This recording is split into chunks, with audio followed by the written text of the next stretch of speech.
G to G? And Good you're to go. live. Oh, I see. I thought like gangster to gangster. Was what?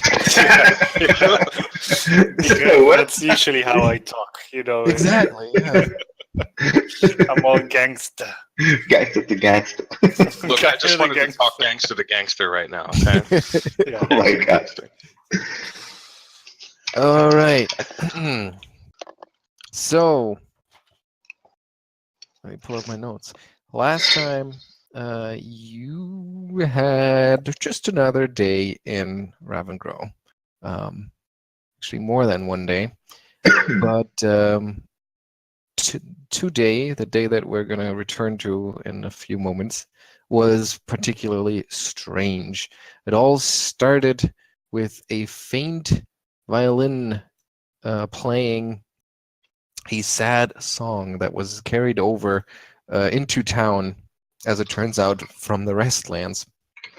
And apparently it had an effect on the dead and buried, causing them to rise as mindless zombies to prey on the living. You've managed to fight off and defend some of the townsfolk, which is sure to earn you a little bit more trust and respect around town, so that's good. What's not as good is that it almost cost one of your allies his life, but in the end you managed to bring Emaírel back from the brink of death, patched him up with some potions from the local apothecary, and then made a dash towards the Restlands, meeting up with Crow and Alaric, with Geier and Alaric, and then ventured onward into the Restlands, where you came closer and closer to that dreadful violin playing its song, which is going to play in a second again. Changing its tune slightly, but still being very sad, and still having that terrifying effect on the dead bodies in the ground. Let me describe this scene once more to you. You come across a cluster of aged stone vaults that stand atop the hill, overgrown with creepers and high wild grass. And it seems this portion of the cemetery is older and gets less tending than other areas. Barely visible in the grass are a number of headstones, cracked and crumbling with age, and canted at wild angles from their long years exposed to the elements. And dancing among them, like a vision out of a fever dream, is an elven maid. She's barefoot, with long, lithe limbs, and wears a tattered and stained hospital shift, and the ragged remains of a straitjacket that no longer restrains her. In her arms she holds a narrow-bodied gypsy fiddle, or Varisian fiddle, I should say, which she plays energetically as she dances about. Her face is the very picture of transported bliss, as her eyes dance with gaiety, and unbidden laughs actually burst forth from her mouth from time to time. And though the elf may be the image of grace and joy, the effects of her playing cannot be denied, as rotten and skeletal arms continue to rise from the ground around her, clawing their way to the surface as they sway in perfect time with the frenetic music. I'll give you a vision of the scene. Here we are. You're probably not going to see much, because I don't have your tokens here yet. And in fact, I need to figure out where I last had your tokens. There we are. Geier and Alaric. And Emaírel. Are you recording, by the way, Carnus? Yes, we are live.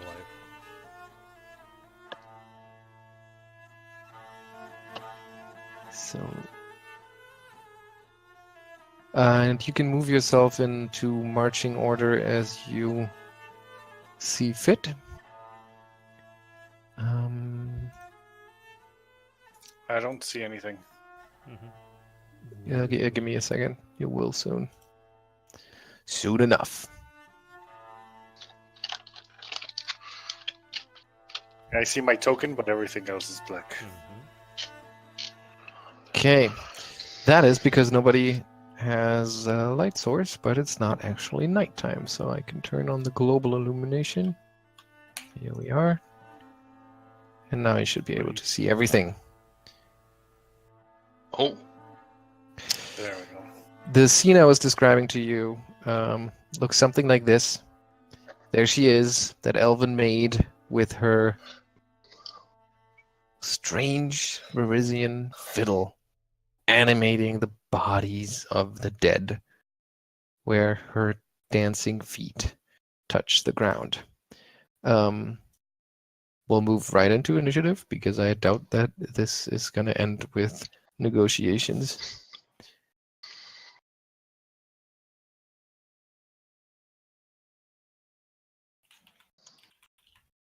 one never knows. She does look like the talkative type.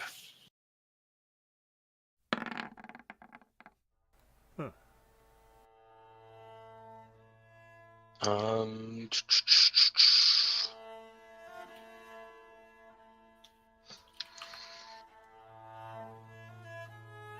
Initiative.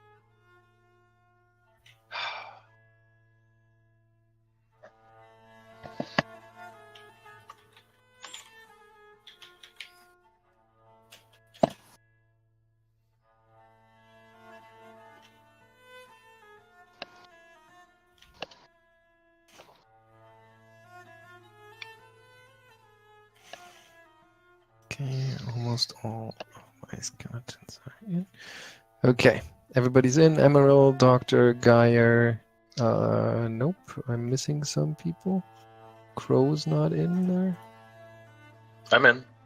Oh, you were? Oh, yeah, you are. I'm Just just very low. You are. Alaric is Uh, not there, I think. Someone is missing. Alaric? Yeah, Alaric. 13. So this is like what the middle of the cemetery looks like? Yes. In fact, do you have the map in your journal? I'm looking, but no, I don't think we have the map here. Okay.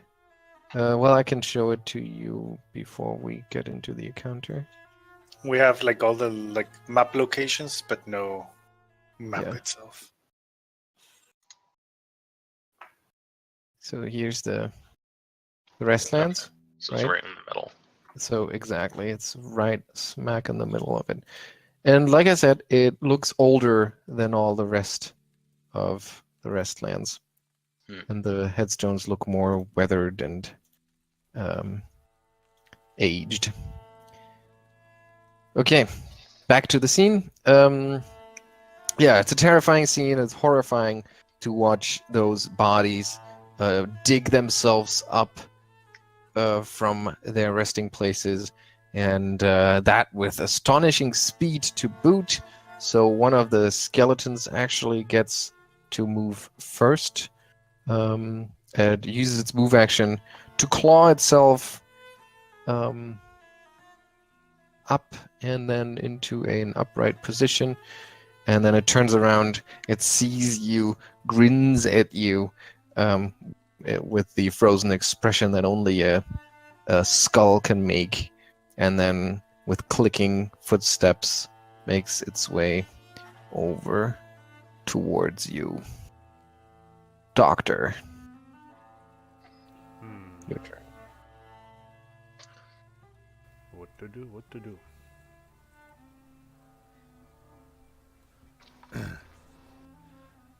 Well, I think Doctor will then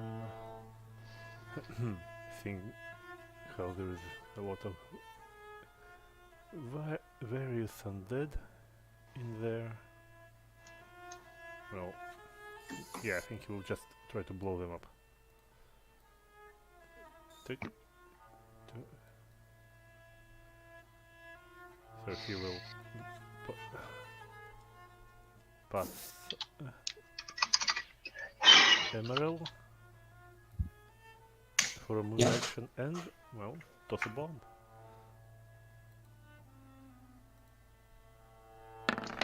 And the bomb goes off, but wait. So you moved closer, so it's within the first range increment. So let's see where the bomb lands. 1, 2, 3. Where is that? 1, 2, 3, 4, 5, 6, 7. This. Well, actually, strictly speaking, I can kind of sort of move that, at least here, but that's not. Well, no, it won't really change anything. Sorry. Okay. The reflex save is a 17, so it only takes half of the minimum damage, which is going to be 2, if I'm not mistaken. Okay, so 2 points of fire damage. The some of the bones are blown out and singed, but the skeleton soldiers on nonetheless. Another skeleton from over here that was already out moves and ends up over here. And another one climbing over the old gravestones moves over here. And then it's Emaírel's turn. He will take a moment and he will focus on his weapon and try to make it an instrument of legend. And that will cost him a standard action.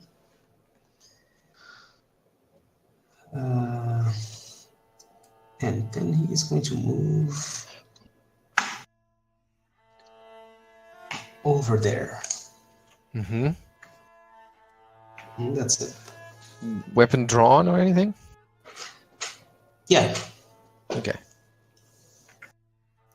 Another of the skeletons gets to move.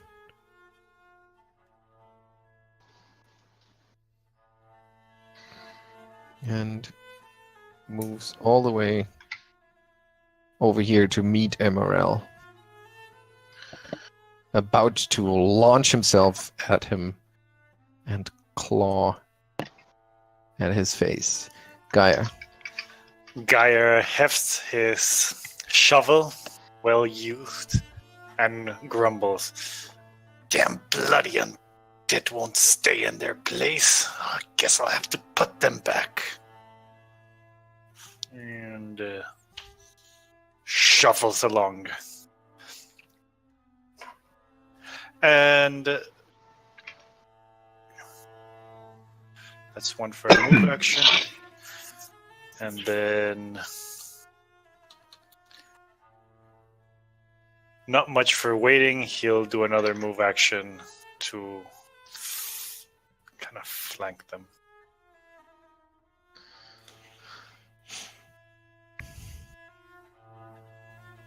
All right. Yep. I believe that used more than just one move action, right? That was two. Those were two move actions. Yeah, okay. All right. Another of the skeletons moves. 1, 2, 3, 4. Wait, sorry, I'll take that back because I think it'll actually be able to move and attack this turn. It moves over here and attacks Emaírel. Huh. 17 claw. Nope. Misses. Nice. And the skeleton right in front of Geier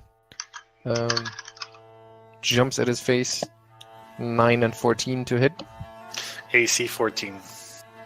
You dodge the first one, but then you open your side to it. You have not faced the dead for a long time, it seems.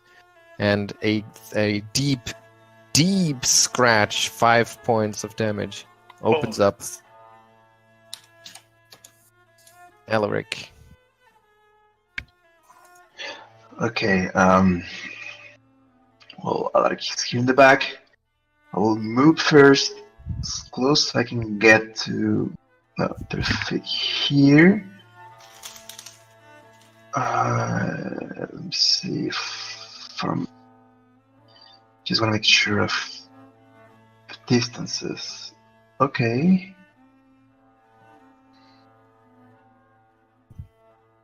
Good. Okay, I'll move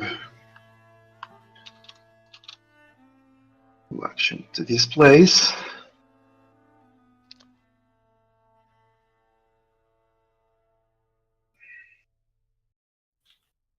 Okay. Okay, and well, I'll grab my holy symbol and channel positive energy to. Oh well, I'm not sure it's. Oh my god, it's yeah. Yeah, that's gonna be fun. Well, Yes. you catch most of the skeletons in the burst. Let me roll my saves. What is the DC? This six.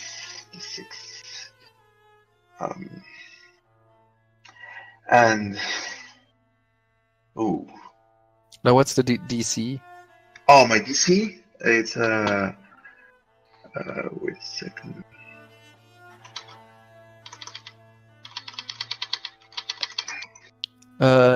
Don't worry. The rolls are pretty, pretty clear. So only two of them make their saves, and thus only take 1 point of damage.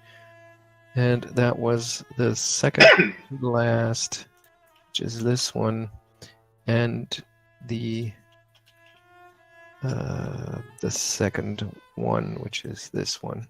They only take 1 point of damage. Everyone else takes 2, and they, as the divine energy washes over them, they all scream in pain. One of them is actually obliterated in the blast, the one that was already singed by Arronax. And they all like arch their back, throw back their heads, and they go in dissonance with the fiddle song that is still playing. But most of them are still around and dangerous.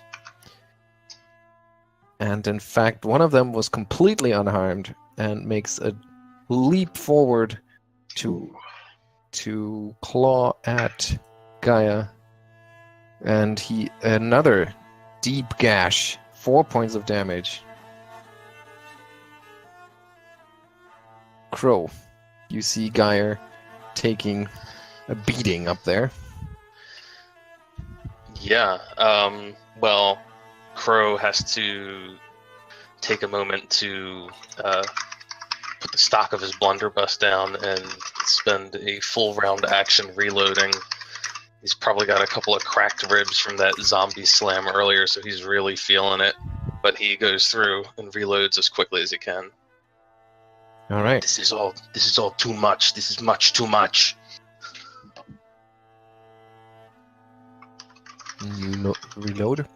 The elven woman dances around in a circle, continuing to fiddle as if she didn't have a care in the world.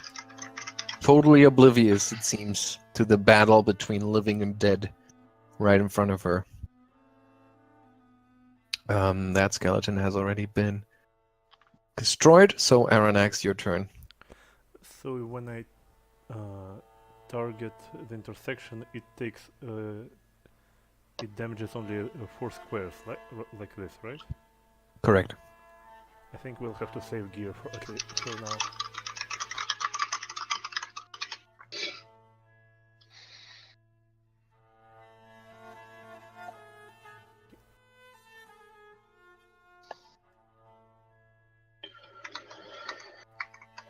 Whew.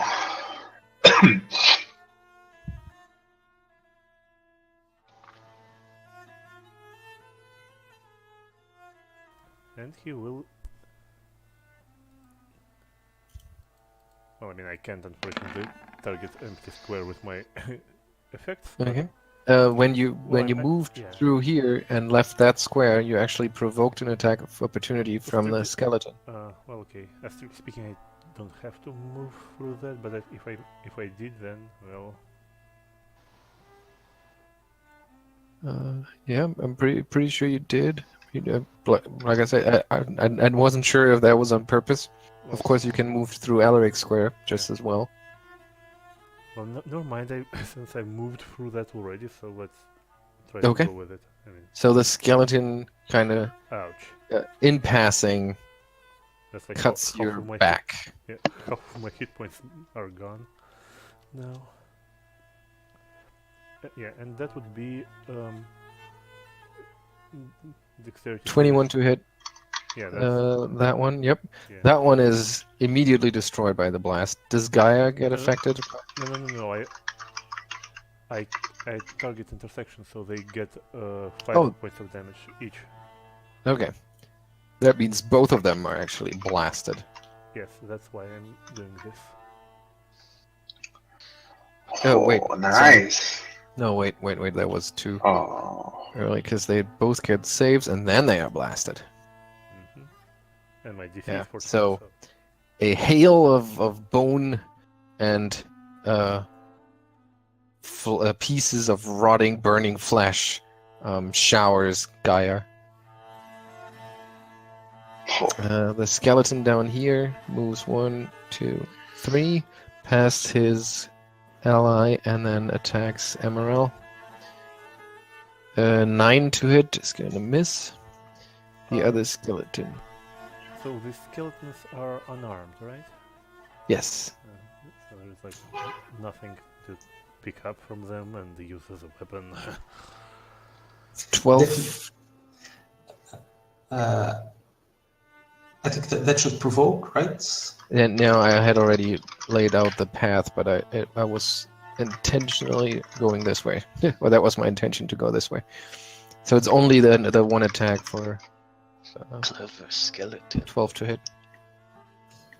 Okay, that misses, and And it's your turn. wait, it does provoke, right? Why? Well, What he do you- went through this square. No. Went around it. Oh, He started on okay. this one, then moved here, and then moved there. oh, okay. So it's a bit sluggish. So maybe it didn't catch the middle bit. Okay. Okay. So Emaírel is going to start with this guy, the top one. Okay.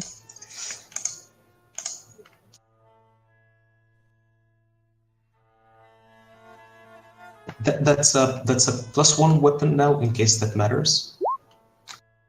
Mm-hmm. Yep. Thornblade is going to be slashing, right? It's either slashing or piercing.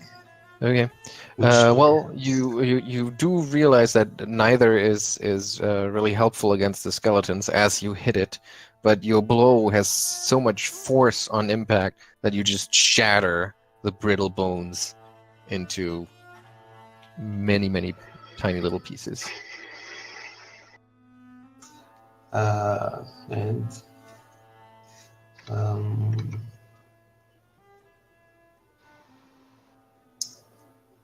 that's it, actually. Yeah. Okay.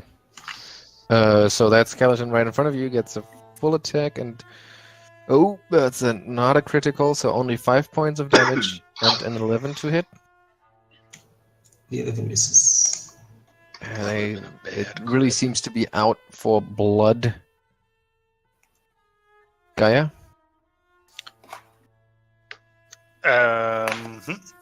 Wait, that attack wasn't to me. That was to Emaírel. No, it's right? your turn. It's your It's your Ah, turn. right. I'm scared. Yeah, because I was like, no. The zombies beside me are dead. Geier rethinks his whole strategy and, not wanting to die in his place of work, kind of limps his way back towards the party. And will consume the shield potion that he got from the Mad Alchemist. I'm not mad. I think, isn't that like a prerequisite to be an alchemist? I'm eccentric. Semantics. Anyway, yeah. All right, so you down the shield potion. Yeah. And you're now protected. Come on. Okay. That skeleton has already been blown to smithereens, and so has that one. So, Alaric, your turn. Okay, seeing the... Oh my god, I don't... Helping Emaírel?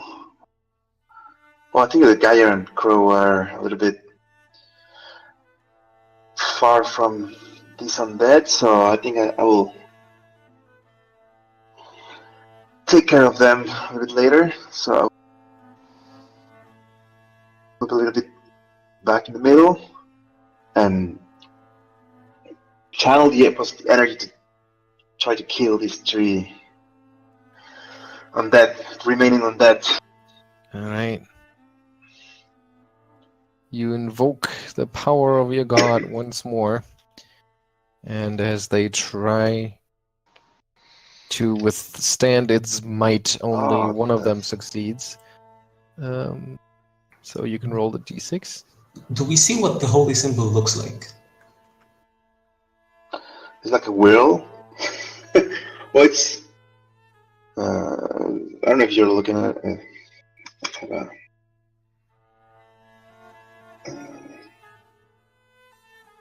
It's like a form of stone, with the symbol of Pharasma in the middle, and it's and I'm bringing it in like in the in a necklace basically, but inside of the robes basically. But I'm taking it out, so it's out now. All right. So it's Right. clearly some sort of spiral that is engraved on that stone, on that pendant. Yes. And only one of them made it safe, and they all look like they're about to topple under their own weight, but they're still driven on by sheer malevolence. Crow, your turn.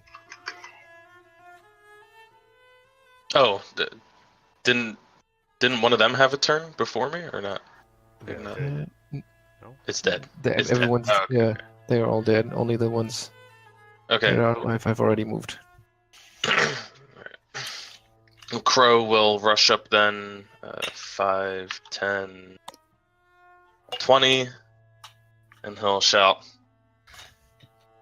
"Emaírel, get down!" and fire a spray of pellets, spending 2 grit points. No, he'll just spend 1 grit point to exclude Emaírel from the scatter. Ooh. And let's see. He will not be power. Well, no, yeah, okay. He won't power attack. Deadly aim. Sorry, deadly aim. Yeah. Yeah. But he is firing into melee, so that's going to be a -4. Well, but you shoot into touch anyway, right? Still shooting at touch, yeah. This should properly calculate everything. So that's a miss on the first one. Sorry, I have to do this each time. That's a hit. Wow. That missed. Yeah. 2 very bad shots. And one But no misfires. just bad shots. Right. Okay. So the one in the middle actually takes the blast, and you blast its head off. That's good. Get my grip While point the back. others just get peppered by shrapnel with no harm. Yeah, it passes through Yeah. their ribs. The elven lady continues to dance and play her fiddle. And to your horror, another skeleton rises from its former grave and joins the fray. Huh.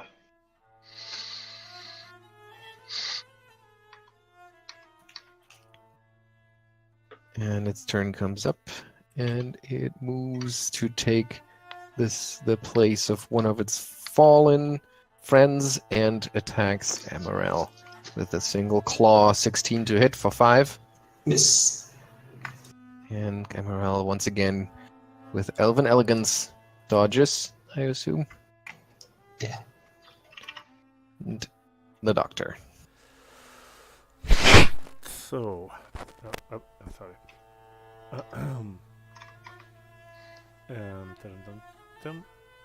Can I actually charge and tackle her like this? No, you can't charge through the rubble that's left of that mausoleum here. That's hampering your movement. Well, very well then. Well, next time. Then. So he will... In that case, he will also drink his second potion of shield that he brewed this very morning.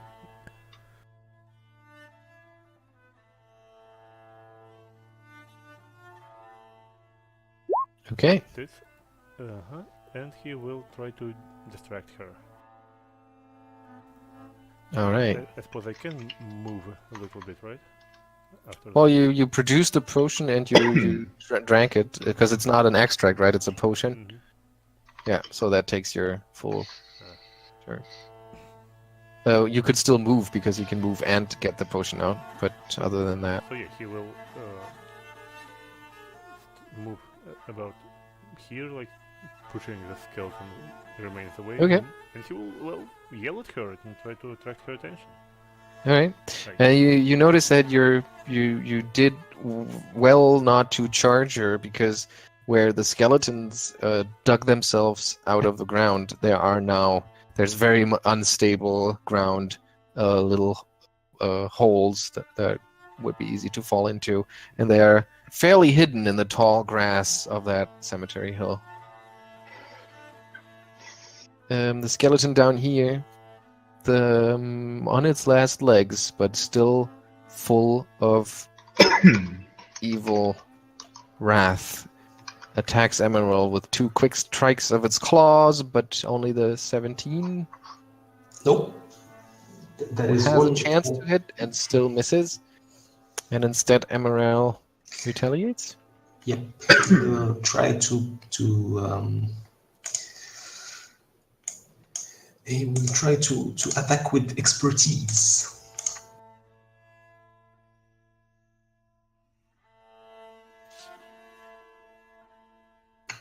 Nice. And this one that just attacked you? Or which one? That one. Okay.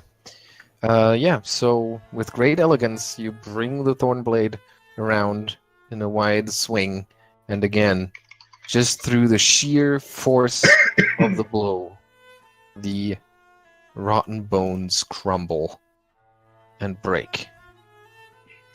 Whew. And you're always picking the right one. Geier. Geier will shuffle back up and stick by Dr. Arronax and mumble. No, I'll delay action. Full. Can I go defensive? Total defense? Sure. Mhm. It's a standard to do that, so you get +4. Alaric. Well, it seems Emaírel it's taking good care of the person, so I will move a little bit here just so I can. I think I can manage to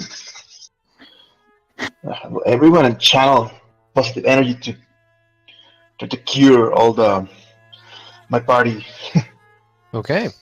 once again. How many channels do you have left? That's a good question. How many per day I can have? I think it's Charisma. I have 15 of charisma, modifier 2. Mm-hmm. So I'm not sure.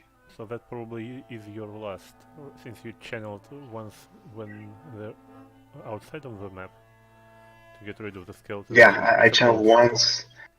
I have 3. Where can I?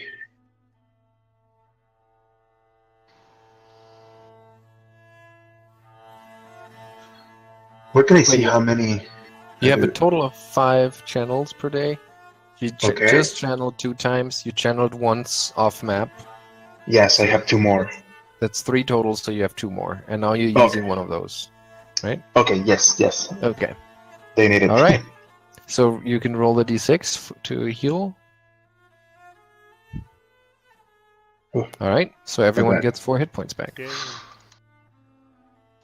And then it's Crow's turn.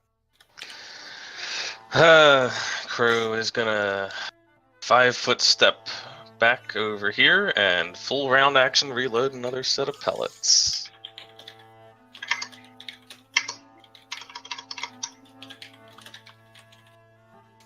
Says, I hope you're feeling tough, Alaric, or Emaírel. Are my ears going to get another pummeling? The From elven slightly- lady. Go ahead. Sorry. The elven lady dances around the top of the hill, while the most recent risen skeleton, jumps Emaírel. Left claw, 19 to hit for 6 points of damage, and the right claw misses. And Arronax. So now that he's aware of the treacherous ground, he will try to move carefully about it.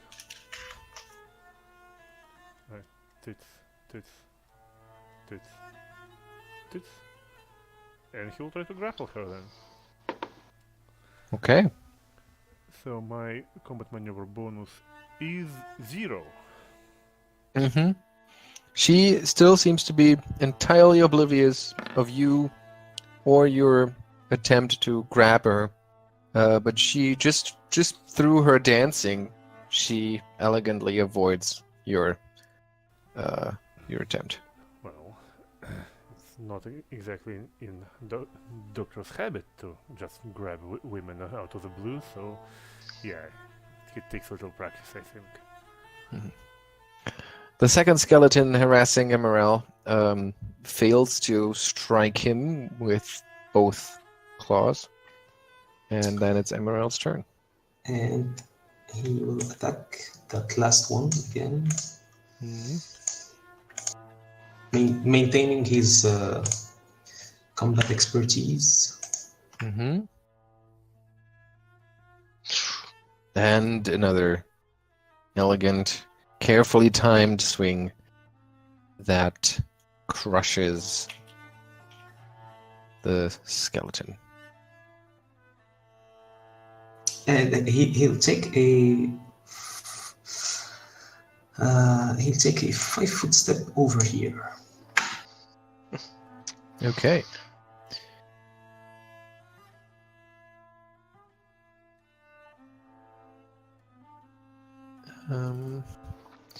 Geier. Geier will now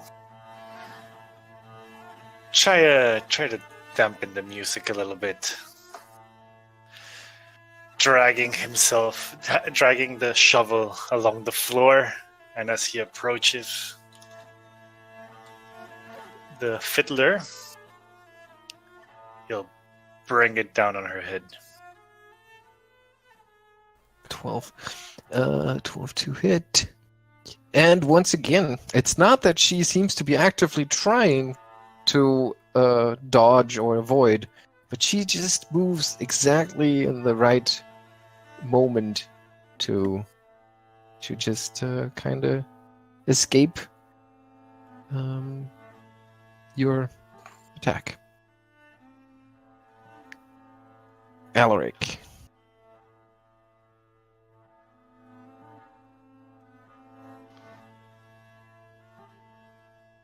Are you muted?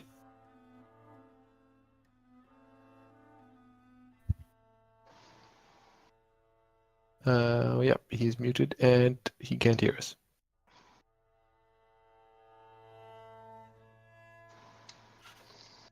Huh.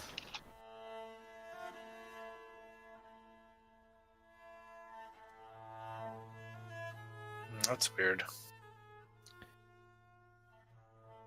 Oh, there he is. He's typing. Okay. So we'll just have him delay. So, Crow, your turn.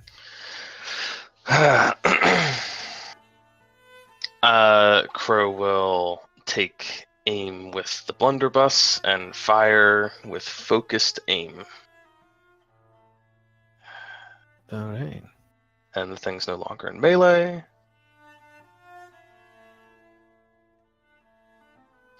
It'll be 14. Nice. 5 damage. Blast straight to the chest of the skeleton, and the chest almost explodes as it is perforated by the blast of pellets.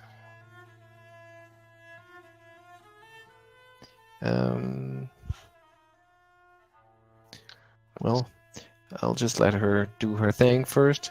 So, let me see.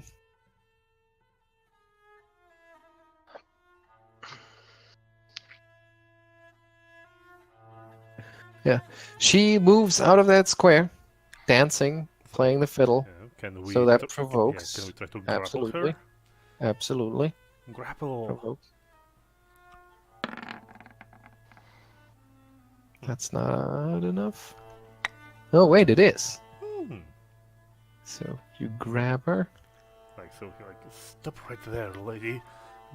And he like grabs her hand with a with what I suppose with a fiddle. Oh, wait, actually, I just learned that grapple is actually a standard action, and you can only do maneuvers that are not a standard action. Only maneuvers that can be done instead of an attack can be used as an attack of opportunity. So trip, sunder, and something, but not grapple. Well, why not try to triple her then? Okay. Oh, it's still 14. Right. So she falls down. And Gaia also gets an attack of opportunity. Geier swings this time. Okay. So she tries to move out of the square. Arronax kind of Arronax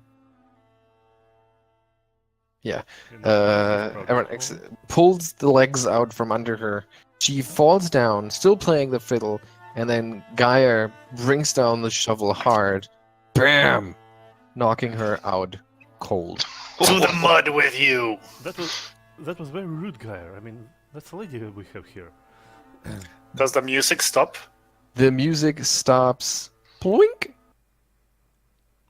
And the skeletons all turn towards you. Well, what skeletons? They're all dead. Yeah, they are all dead. You're right. And the most recent one, yeah, she didn't have enough time to get another one out of the ground. So, yeah, so the music stops. You look around for a little bit, waiting for more skeletons to come out and rise, but no. It seems like it's over. Geier, without missing a beat, starts digging a hole beside and starts mumbling, singing a little song to himself. Don't you ever laugh as the hearse goes by, for you may be the next one to die. They wrap you in big white sheets and cover you from head to feet. Just as he's digging. Yeah, like, wait, Geier, let's not be hasty. The Arronax like tosses away her violin. Yeah, you and stabilize her. he tries to at least stabilize her and check how she's alive or not. You know, if she is a living being or not. What are you doing? We need to bury this foul creature. I'm not in the business of murdering people here, Geier. I mean, we have enough undead people here already. So and this one is bringing them back. So we bury her. Well, she won't be bringing them back without her violin, since it's obviously she used that one to do this, and I'm very sure once the sheriff gets to her, she will share important information, not violent information, but probably violent information too. Fine. And after that, we always can, send her off merry way to which is the center of authority here, I don't even know.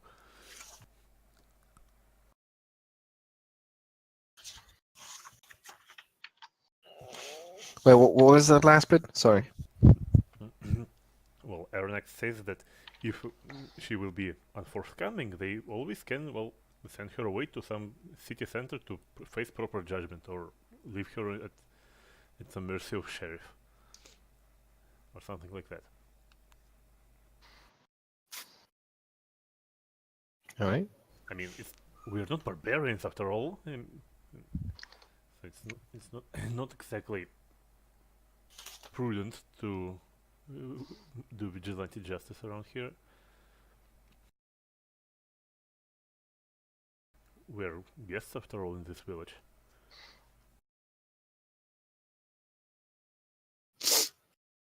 So she is stable? Yes, she is. Okay. And she seems like living. Yes, absolutely. She... Just unconscious. And pretty bruised. Yeah, you bet she is. Oh well. Well, who wants to help me to drag her to the sheriff?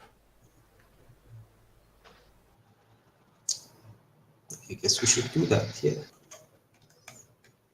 Hold on. Maybe take away her fiddle before. Yes, Arronax will probably do that while he stabilizes her. Well, I do not know about the rest of you, but I have a few questions for this one. Well, she will be out for about 24 hours, I suppose, right? Should be out for a bit, yeah. So once she comes back to her senses, I'm sure she will be totally coherent and willing to speak her. I think.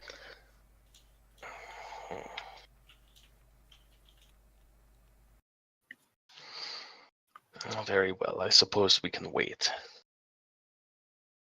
Yeah, meanwhile, we probably should take care of ourselves as well. Okay, 1 second. Be right back. So what do you do? We drag her to the sheriff. Okay. So and who picks up the violin? I don't know. Because Arronax will just toss it aside while he stabilizes her and I think Emaírel will take a look at it at least. Okay. So taking a look at it, It's a 3-stringed fiddle made with a narrow boat-shaped body and a horsehair bow. Its finish has the cracked polish of old bone. And as you look at it more closely, tiny glowing red lettering can be seen to swirl about just beneath its varnish. It never stays long enough to read the writing, but it's clearly there. And I'm gonna go talk to you in the room next door for a little bit. Nothing to see here. Well, if anything, it's probably smartest to have the occultist deal with the strange items. With the guy who's carrying us.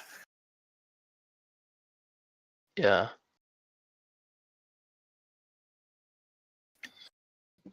So what did he find? What was the thing that was glowing?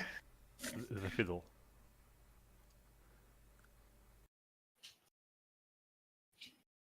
What was the thing that was glowing? The fiddle, violin. Ah, the fiddle.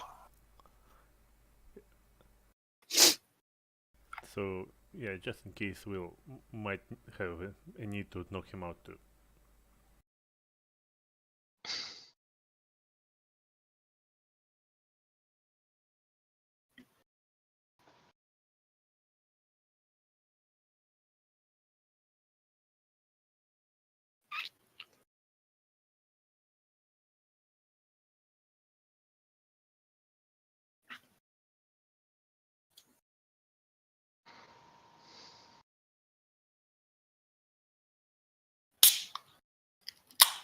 Hmm.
Nothing wrong is going on at all. This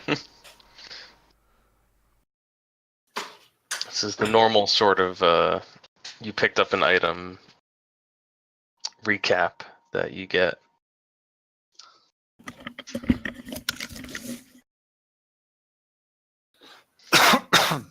Okay.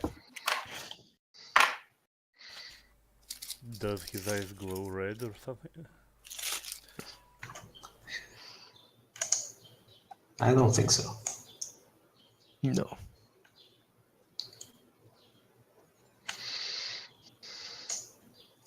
Well, shall we go? All right. So you basically shoulder the elf and make your way back into town. Mm-hmm. And on your way back, it soon becomes apparent that you have been not just victorious over the elf and her violin, but apparently you've really put the whole thing at rest. Because as you move into town, you see in some places, you see collapsed remains of what may have been a zombie looking for a victim. Or you see someone opening their front door and throwing out the remains of a dead dog, skeleton dog, that may have come back to life. And as you walk down the street, the people that are slowly opening their doors and windows and look out kind of give you a look of relief and gratefulness. But they're also kind of curious and a little suspicious of who or what it is that you're carrying. But no one talks to you. No one asks you about it. They just let you pass. And when you finally get to the sheriff, and you put the still unconscious elf on in front of him, sitting her down on the bench that he was sitting on the first time you came around, he looks at you and then at her and back at you again, and he says, "Huh, and that little tree hugger was the reason for all of this nonsense." That seems to be the case, Sheriff. Curious. And why does she look like she came straight out of Briarstone? We'll have to ask her once she wakes up. Huh. Briarstone? Yeah. You can give me knowledge local. Sure can. It's an asylum in Thrushmoor. So kind of fairly well known across Ustalav. All the, poor, mentally ill, not necessarily criminals, sometimes just people that need permanent institutionalization are sent there. Yeah, and sometimes people brainwashed by cultists. I guess we can lock her up in our cell and see what she has to say for herself. But I gotta say, I'm not actually very interested. I think most people just want to see her get sent to Lepidstadt and tried. You don't just bring back people's grandparents and. Yeah, that was very rude of her. I agree. Well, that's why I suggested we bury her on the spot. Well, I mean, Geier, civilized people don't bury other people alive. And that people thought that it was wrong to bury the professor in the Restlands, right? And then someone shows up and brings back all the dead, right? Well, so I don't think that it is such a great idea to put that one into the Restlands as well. Well, at least just saying. Yeah, at least we agree, at least for different reasons, I suppose. So I'm assuming Anyway. she's not a familiar face around here. I don't know. I haven't seen her. She's not from Ravengrow. I can tell you that. I know everyone around here.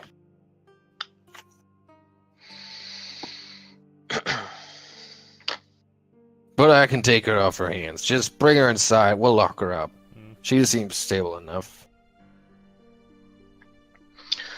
Sheriff, when she does wake up, I would like to be here for it. Do you think that you could possibly send someone to call when she is roused? Sure. And where would I expect to find? Most likely at Lorimore's place, I would say. I do not feel All right. particularly... I'll leave a message. I'll send the boy around. Right. Okay, thank you.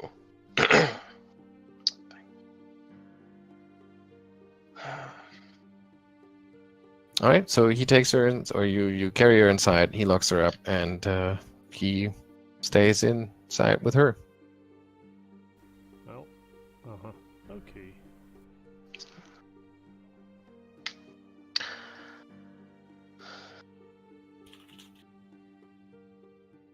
So what do you want to do? Do you just want to wait and see what happens? Wait till she comes around? I think Crow is first going to go back to the general store. Let's see if there's more kids around. Hey, what better time than now to get some cooperation? Right. Emaaren will probably go back to the Lorimor residence, get some rest, and at the same time pick up his shield and other weapon. Okay. And how about the others? Well, Arronax, I suppose for now he will just sit on a bench near the jail just to gather his bearings and rest a little bit. And after that he probably will also visit Lorimor's place to pick up at least some of his things, like at least the stuff, just to have something on hand. Okay. And also to check on Kendra. Of course. Sure. What's Geier gonna do? Geier is gonna go to the temple of Pharasma and ask. I forgot the name of the priest. Wait a second. Grimburrow. Father Grimburrow. He's gonna ask Father Grimburrow for permission to rebury the bodies that rose up at the Restlands. Okay. Let me see. I suppose they don't just want to leave them lying there. All right. Let me see. Good luck figuring out which ones go where. I don't think people will care much. Well, Pharasma will. Yeah, and he'll do it with the whole blessing of Pharasma.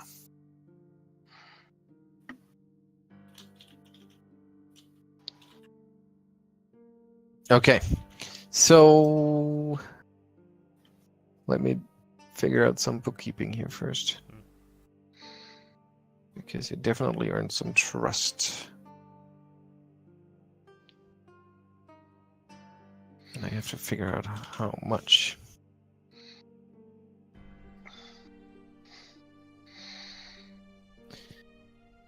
One.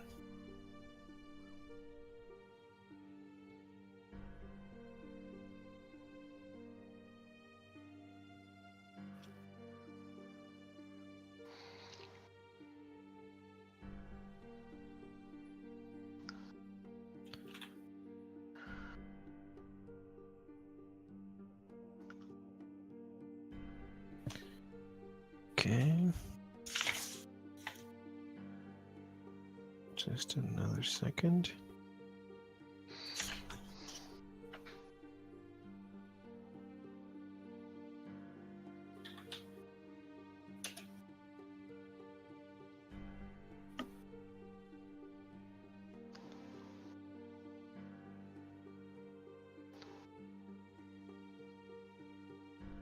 Okay.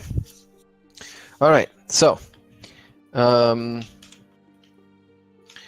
you go to the general store where the couple that runs the place, whose name? The Avenakis are currently in the process of trying to explain to the kids what just happened, and of course they're kind of at a loss for words, and they're like, no, Grammy was not mad at you. That has nothing to do with you. We can't. And that's kind of when you come back into the store and you catch them talking about that, and then he turns around. Lithgow turns around as you walk in. And you're used to seeing his expression kind of become serious and stern when you enter, but this time it's the complete opposite. He really lights up when he sees you, and he's like, "Oh, it's you! It's look, kids, who it is! It's our new friend, I guess. It's unlikely that I would be that happy to see you in my store, but I really am." And then he walks up and over to you. He gets up and walks over to you and stretches out his hand and says, "Shall we start from the top?" Yes, I suppose that we should. And Crow will... He's a little uncomfortable for a second. Actually, didn't expect quite that, but he does take his hand and shakes it. And he says, "Is everyone safe here?" Yeah, thanks to you, of course, and your friend. Although I have to say, I think those stains are not going to go out for some time. Well, I hope we did not cause too much damage to your shop. Oh no, don't worry. That's not how I meant it. I really appreciate the help that you gave us. I don't know what would have happened if you hadn't been here. I'm just thank you, okay? Just thanks. And of course, I mean, if you see anything in here that you need, for you, it's 10% off, okay? Whatever you want, 10%. Well, I certainly appreciate the gesture. Perhaps sometime later, though. I just wanted to check and see that you were safe, you and your family, for now. The entire town was in an uproar, you see. Yours were not the only relatives returned from the grave. Right, yes. I kind of thought so when I heard people yell outside, and what do you think happened? Well, I will say that we came across a strange elf woman in the graveyard playing a fiddle, raising the dead with it. They danced to her tune. They danced to her tune? A woman, you say? Yes, it was very strange indeed. And yet, I have to admit that your sheriff seemed hardly perturbed by the apprehension of this woman and bringing her into his jail. Is this sort of happening not uncommon around these parts? Well, this is Ustalav. Of course. So we are used to quite a lot around here, and I think the sheriff, he has a way of not letting it show when he gets worried, which I really admire in the man, because he can really be a source of calmness in stressful times like this. But it may also, I mean, if you don't know him, you would probably think that he's kind of detached and doesn't care. But I think he cares a lot. Well, that is good to know. Thank you. I was concerned for a moment that he perhaps did not have the best intentions for the town at heart. Oh no! I mean, you can say a lot of things about the sheriff, but I have never heard Benjen say anything bad about anyone in town that didn't deserve it. And I don't think that... No. That... Never. Well, I must say that I am glad to see that you were all safe, and I know it must seem trivial in the face of all that has happened, but I am still hoping to speak with your daughter when I get the chance. I would not press and inquire now while you are still recovering from the attack, but I am hoping that at some point I might be able to get to the bottom of what exactly happened to Professor Lorimore. Sure, of course. Yeah. I'll just give us some time, okay? Just clean up everything and talk our kids through it a little bit, and maybe sometime later tonight, maybe Very tomorrow. Well. Of course. You and your family take care. Yeah, we will. You too. Did you actually ever introduce yourself? Yeah, I think you did, right? I think when I first came in, yeah. Yeah, as Crow. Yeah. Thanks to you, Crow. I think we'll be just fine. Say bye to Mr. Crow, kids. And the kids just like, bye, Mr. Crow. Yeah, that's that actually kind of Crow actually kind of gets a little weirded out by that and like departs quickly. And I will pass along your thanks to the good professor, who I believe was also instrumental in the victory. Oh yeah, of course. Tell him you and your friends, you all are 10% off in our store whenever you're around. But wait, there's more. Yeah, Crow he'll tip his hat and he'll depart. All right. Over at the temple. Yeah, at the temple. Makes his way over there. The temple, of course, now a very short time after all of these weird things happening, is still in total chaos almost. That's all Father Grimber can do to keep his acolytes in line. And when you get there, you get the sense that he's really happy to see you, even though he remains as calm as he can under the circumstances. Yeah, He that's says- unusual. Nobody's ever happy to see Geier. Yeah, exactly.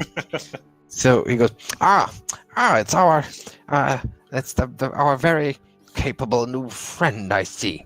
Well, it appears that you have arrived just in time in town. Isn't that curious, huh? How life has a way of bringing people to the right place at the right time, huh? In my case, it's usually death, but if you got bodies need burying, Oh, bodies we have, well, many we have, but thanks to you, none of our living have joined the dead. They are only undead that have been destroyed. So we just need to cleanse their remains of the stain of undead, and then yes, rebury them in the restlands. That's gonna be quite a lot of work. I assume you're willing to lend a hand? Geier nods and gestures with his shovel, indicating that he's ready to go. Great. I will send a handful of acolytes with you, and I'll stay back here at the temple if anyone comes around and needs any support after this terrifying incident. Who'll perform the rites? The acolytes? Guess I could just do the digging. Oh, sure, they're trained enough to perform what is necessary. And with he- that, Geier just nods, and heads over to the restlands. All right. Okay. Give me another moment.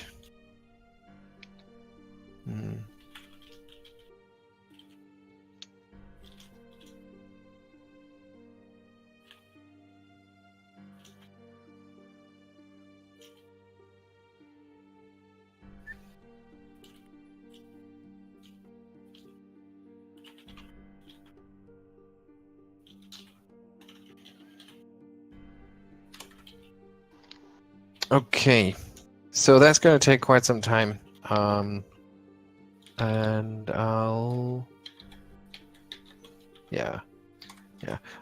take you to the room next door real quick.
Damn.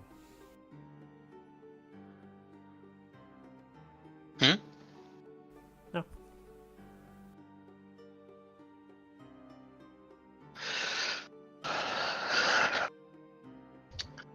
It's a lot of Yeah. The theme of the game seems to be foreboding silence. I was gonna say there's a lot of let me pull you aside and tell you something. I mean, I guess we keep splitting the party up to go do different things, so maybe that's part of it, but Mm-hmm. so it's just a normal fiddle, hey Sam? As far as I can tell, it has some sort of. No, it does seem like it has some sort of power. Well, good to know. We can discuss it more in character. I was just sort of joking, but yeah. Oh my god. I'm struggling so hard with this accent. I'm hoping that if I stick with it, I'll figure out what it is and it'll settle in and it'll be okay. But like, I'm all over the place. But it is quite nice. Thanks. Just hope I can keep it sounding consistent instead of jumping all over the world. I'm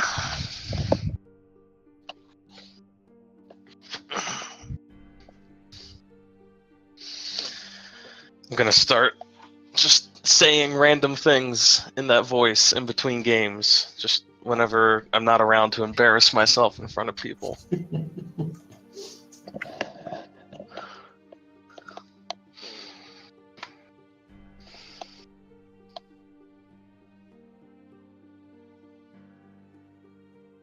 Actually, the thing that really sucks to me is that we're not, if we go back and re-listen to these, we're not going to have any clue what was being said in that other channel. Yep. Every time that Yeah. happens, it's just going to be a big blank nothing. Yeah. It's like, okay. Maybe we could do it the other way next time. Well, We all leave and they do it in here. Yeah. Well then, but then again, no. if we review it, then we'll know the secret. Unfortunately, it has to record what comes from my speakers. Oh, wherever you are. Yeah. So the only real way to know is for Simon to record it. Ah, that's true. But it takes an OBS studio and about like 5 gigabytes of free space. Yeah.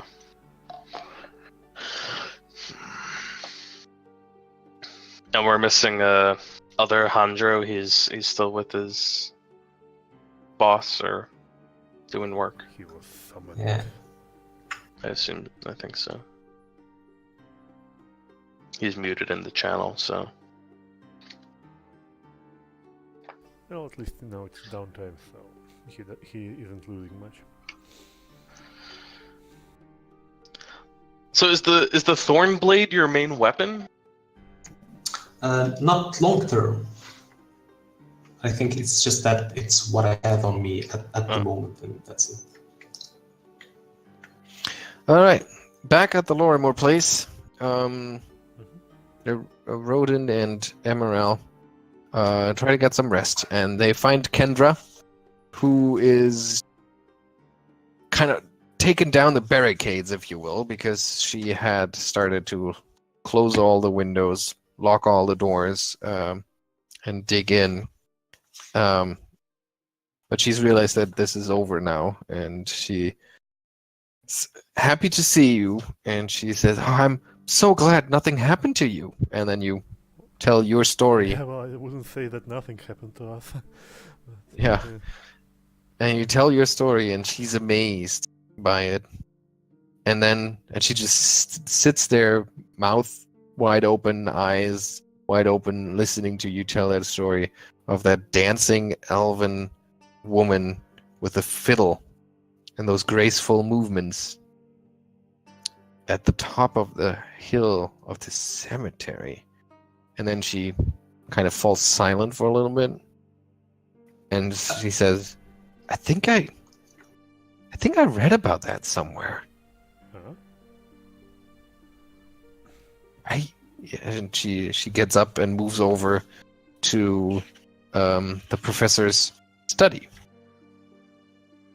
and to one of the bookshelves, and she scratches her head and she says, I didn't think it was that interesting at the time, but... And then she scans the books until she finally gets to a pretty dusty chronicle of the town. And she gets it out and she says, but my father was very interested in the history of this place, and he would pore over these incredibly boring chronicles, and she opens it and goes through it, and she says, but sometimes there were these oddities in them that just kept him fascinated, and this is one of them. And she opens it and pushes the book over towards you, and she says, some 85 years ago, some people of Ravengro came across a terrible scene not too far out of town. A massacre it was, with about a dozen bodies slaughtered, already rotting in the sun. They must have lain there for days, and sitting there amid these corpses, these mangled poor souls, staring at the ground, silent and unresponsive, her skin burned from days in the unrelenting sun, was, as they say, an elven woman. And it appears that the people of this town were kind enough to nurse her back to health, but her mind was seemingly broken. She never emerged from her silent stupor. And in the end, one of the local councilmen paid out of his generosity to have her transported to Briarstone. Huh. Where... Well, 85 years ago, it might very well be the very same woman. it is within an elven lifespan, of course. That is what I was thinking. Huh. Well, Fascinating. it's certainly odd, although...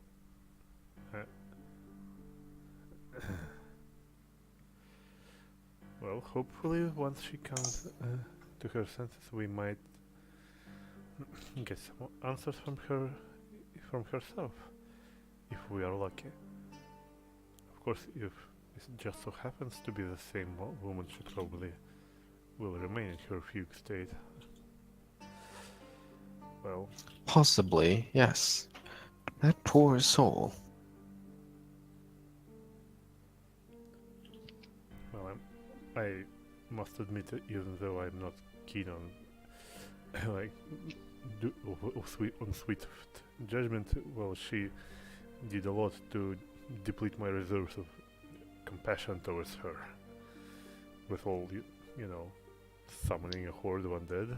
So Yes, and I'm sure many in town will feel the same way about that.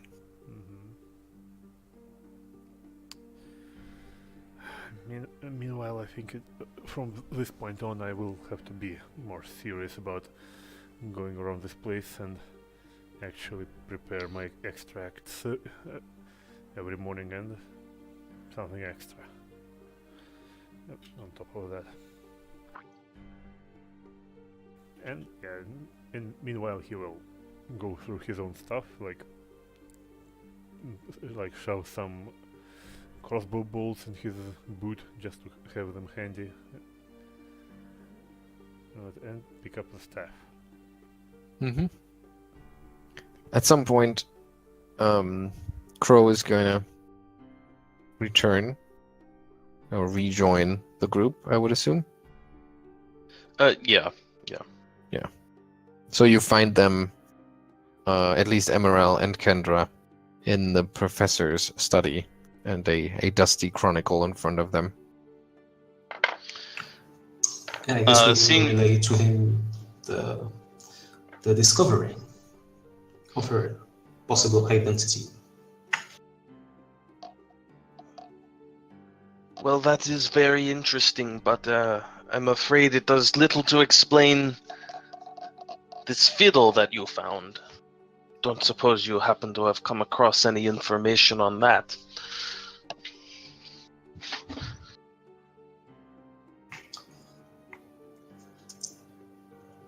Is there anything in the book?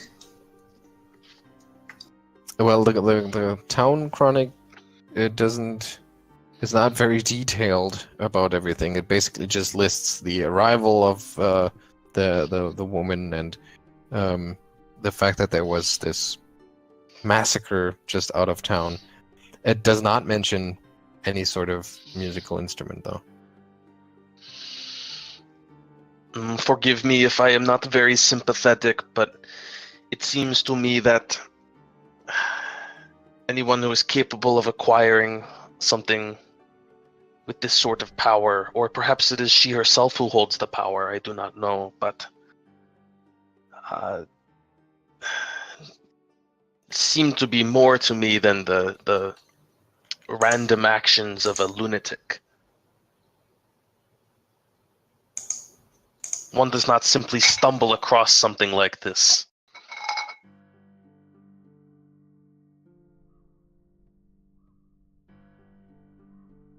Well, it may be that she's maybe haunted by some other power. I do not know about these things. This is far above my pay grade, you know.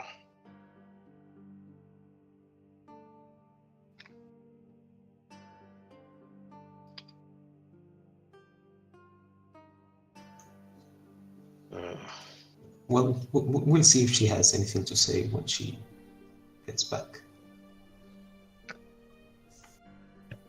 When she wakes up, yes. All right, so you get some more rest at Lorimore Place, while Geier is still out working with the people from the temple. When eventually Pevrin comes running up to the front door, banging against it, and he goes, boom, boom, boom, Mr. Crow, Mr. Crow, boom, boom, boom, boom. Yeah, I'll come to the door, open it.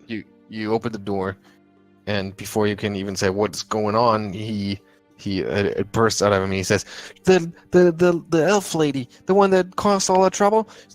She's apparently everyone is really mad at her, and the sheriff's doing best he can. But I think they're about to do something bad." Gentlemen, I think we might be about to have some trouble. Oh, that would be an understatement, I suppose. Yeah. Emaírel will grab his stuff and get out. Geier is far removed from all this, huh? Yeah, unfortunately, is busy elsewhere. So the rest of the group hurries with Pevrin back to the town square, where a small mob has once again formed, led by a familiar face by now. And it's the same guy, and he seems to be the mob in general is demanding to bring her out, man. This is not this is enough. We're first burying a necromancer in the Restlands, and then all the dead start walking.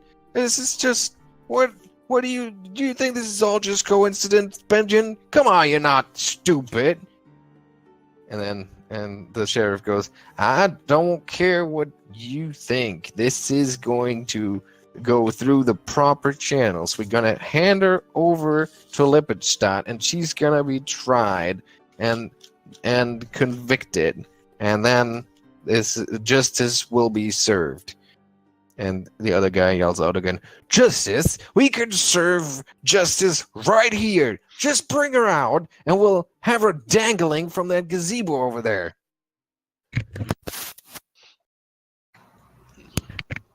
That's the scene that you're walking into, so it's this kind of back and forth between the mob getting more and more aggressive and the sheriff trying to calm them down. Emaárel will try to push his way through the mob and stand next to the sheriff. Yeah, Crow will do the same. Well, and so will Arronax, I suppose. Okay, you see that some of the people that are part of the mob or that are maybe just here to watch whatever is happening are looking at you, they're pointing at you, and they're not looking at you the same way they used to, with just suspicion and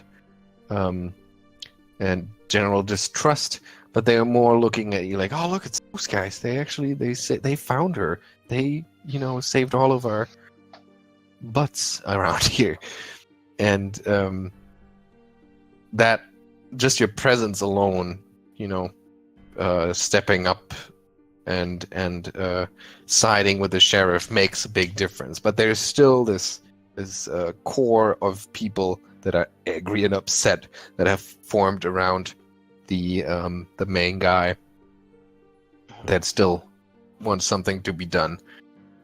And the main guy yells, "Oh, look who it is! Well, isn't that a surprise that you are somehow involved in... Huh?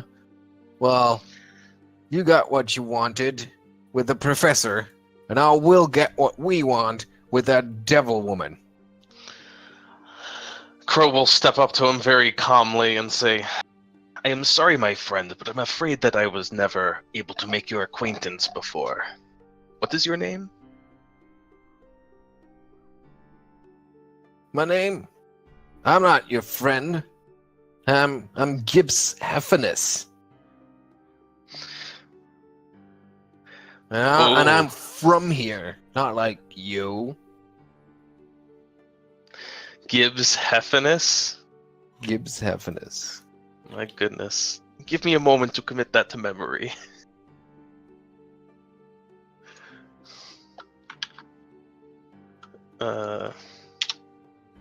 Crow's gonna try very hard not to smirk at that last name.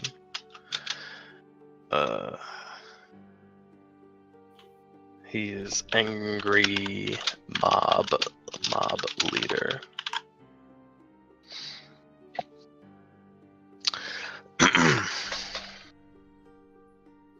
Okay, I'm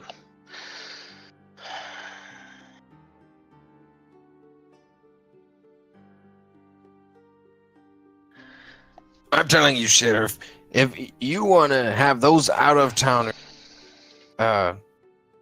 protect the devil woman with you, then that's on you. But we won't stand for it. We'll see her dead for what she did. Right, boys? Right! And they're kind of riling themselves up. Now, listen, Gibbs. You are right in that we are not from around here, but I think that our goals are the same. The safety and security of the people of this town, is that not correct? Well... Is that not also something that you wish? Of course we want the town to be safe. That's the whole point why we're here. Only one way to make sure. Do you have any children, Gibbs? No, I don't. What does that have to do with anything? Perhaps you should ask some of your friends around town who do. Whose children were saved by this elf here, and by myself. By Dr. Arronax. Yeah, Gibbs. The, Lithgow yells from across the square. He's right. He saved us, all of us. And I did not see you grab your pitchfork when the dead came walking. Now that she's all nice and locked up, you're a big man, huh? Swinging your scythe like that. But they were It's here not- when it mattered. Yeah, and Crow will continue. It is not wrong that we happen to be mixed up in this, because we are men of action. What kind of men are you? You can give me a diplomacy check.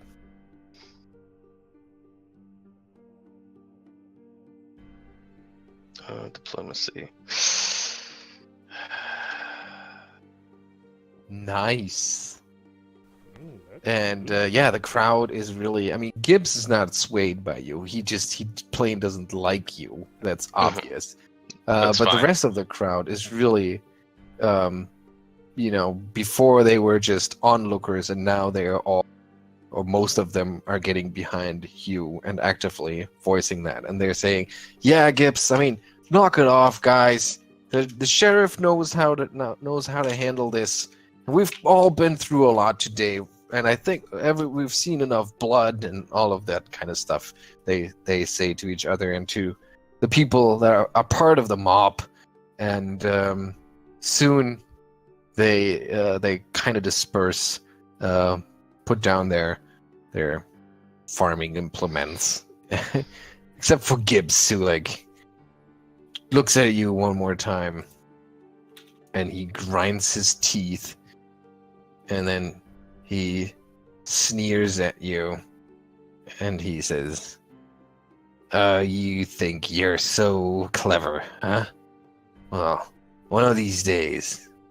And he joins the crowd and quickly moves out of. Hello? Crow will actually try to grab him by the coat if he starts to move away.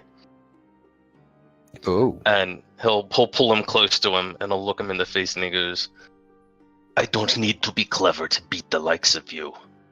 I'll make a deal with you right now. You never interfere with our business again, and I won't blast your brains out." intimidate.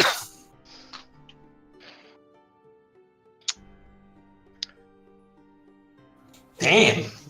All right. Well, his sneer turns into terror, and he like his jaw drops, and he then realizes that you're holding him, and then he pushes you away,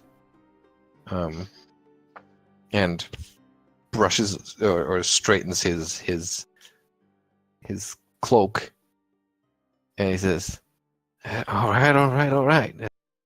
There's no reason to be that, to be like that.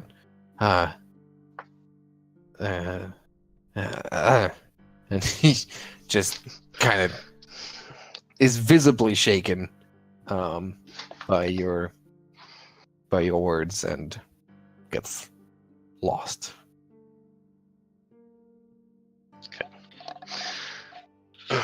I'll watch him as he goes, very pointedly. Mm-hmm. Okay. All right. Let me see. What does that mean?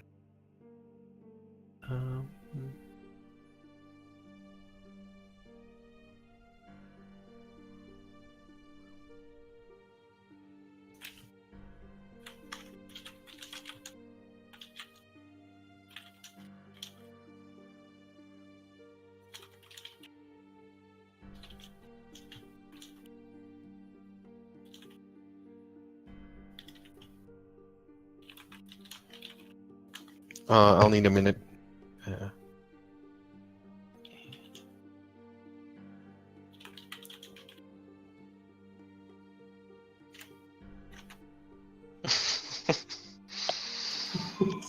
Fear the gazebo. Yeah, I mean, that's how gazebo comes to be, you know? Like, first it's just gazebo, then you hang a person of it, and the evil spirit inhabits it, and you know, and everyone cries.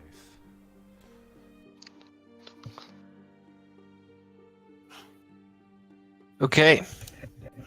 So the crowd kind of disperses soon after, and you notice that the sheriff finally stops being so tense. You didn't realize how tense he was, and relaxes a little bit. And he goes, "That was closer to a little peasants' revolution than I prefer.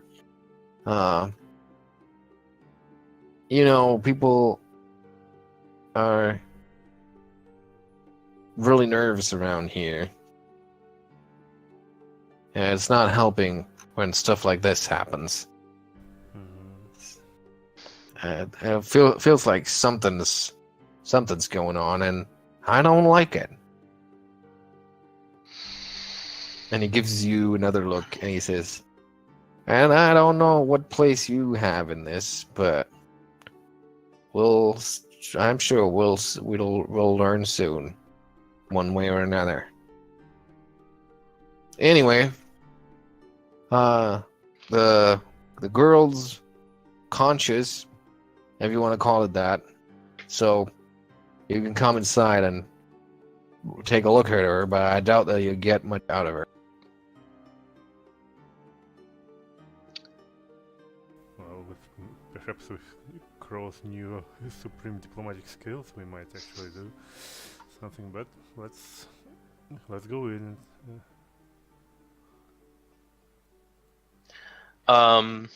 Okay. Is there no way that can we perhaps send the boy? Sorry, I don't remember his name.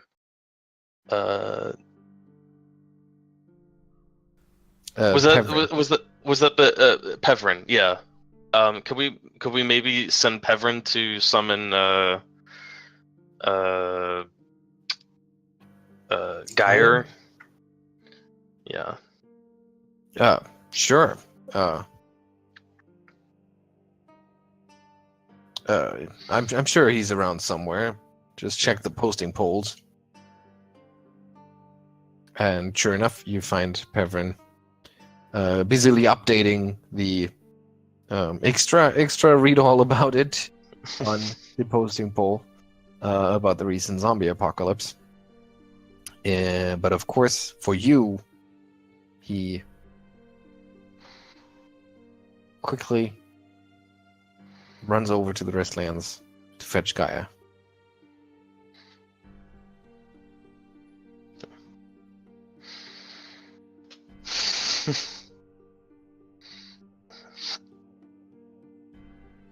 Yeah, Okay. and I think we just want to wait for if him. Geier is willing to come and join you, then he can do so. I mean, what kind of message does this guy get? Because he's doing here Pharasma's work. Yeah, the message will be that your friends asked for you, and that they're at the sheriff's office, and they're about to talk to the elven lady. Yeah, that sounds quite. That sounds important. So, apologizing to the dead, he will pick up his shovel and head over. He will tell the acolytes to continue digging. I mean, the acolytes are digging as well, right? Or is Geier the only grave They're digger? probably busy preparing the bodies for proper burial. So they know what to do. Keep preparing. Geier yeah. will be back. They have plenty to do, so it's fine for you to take a Exactly. break. Yeah. Okay, so you join the others at the jail. Thought you might want to be here for this. What's going on in here? Well, we had some information influx, and we are about to pry some information from our new friend in there, if she will be willing to talk. And you move inside. Takes you the simple cell, the simple hold cell at the little jail.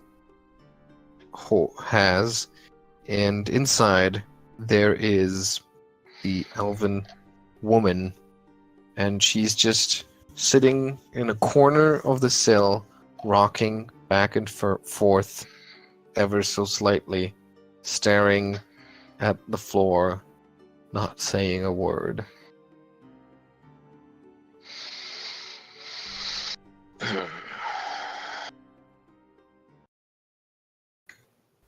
You didn't. Did Elendril bring the fiddle, perchance? Let's say that he did. Okay.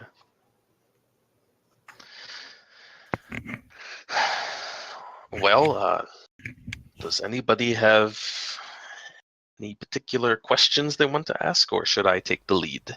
Well, if you ask, then Aroden will like step up to the to the iron bars, and with a forceful tone, he will ask, "What is your name?" No response. Absolutely no response. She's just catatonic. Like he will like he will continue like a couple of more questions, like, "Where are you from?" Can you speak Geier at takes all? her measurements to, figure out what size coffin and grave. Yeah, and even knew if you handle her, she just doesn't respond in any way. How old does she look?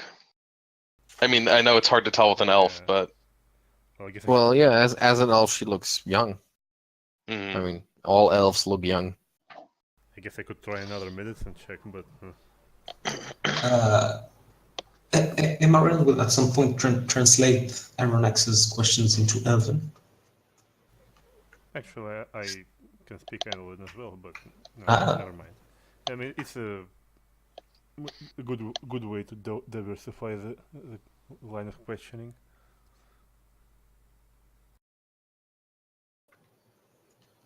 Still no response? No response. Well, that is puzzling. Since she seems to be completely unresponsive, Aroden will probably take his time to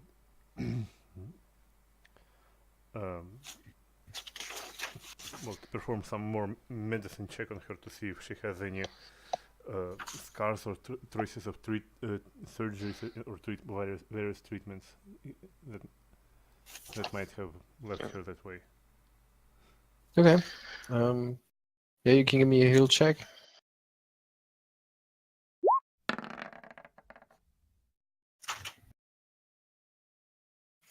She doesn't seem to have any physical wounds, but she is indeed catatonic.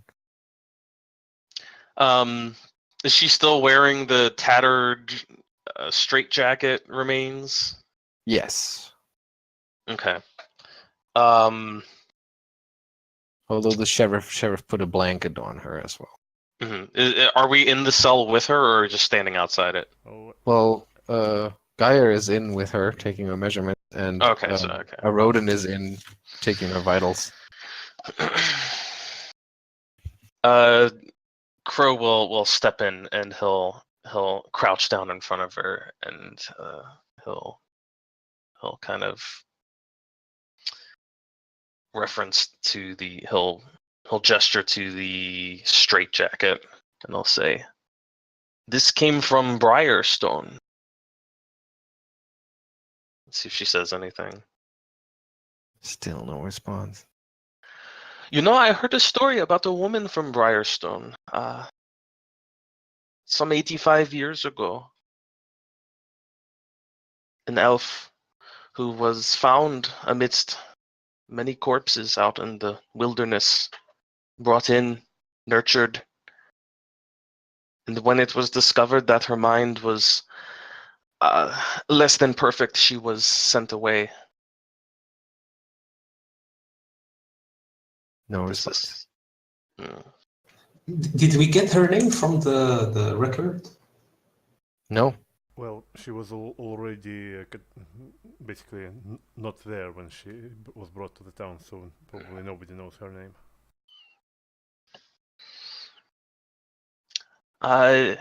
Elandril, I wonder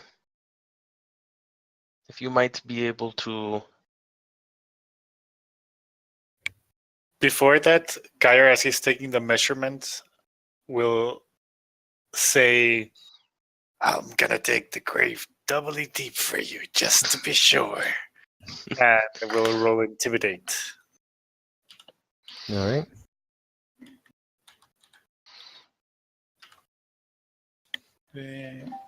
Oh, I had Magus for it. Yeah, hearing Gaia growl that while taking her measurements would scare the bejeebus out of anyone, but she doesn't even flinch. No Ooh. response at all. I'm not sure she actually will respond. Well, says Arronax. I mean, even though she doesn't seem to bear any physical wounds, well, it looks like her mind is just gone. Yes. At least. Yeah. Crow will follow up after Geier says that. He says, "Indeed, the people of this town are not very happy with you. I think they would love to see you buried deep and buried quickly. Does this mean nothing to you?" It's still nothing, I'm assuming. Apparently not. Yeah.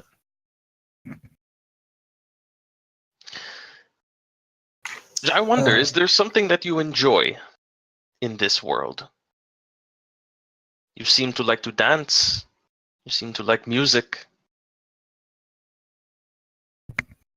Nothing. And then Crow will gesture to Elandril.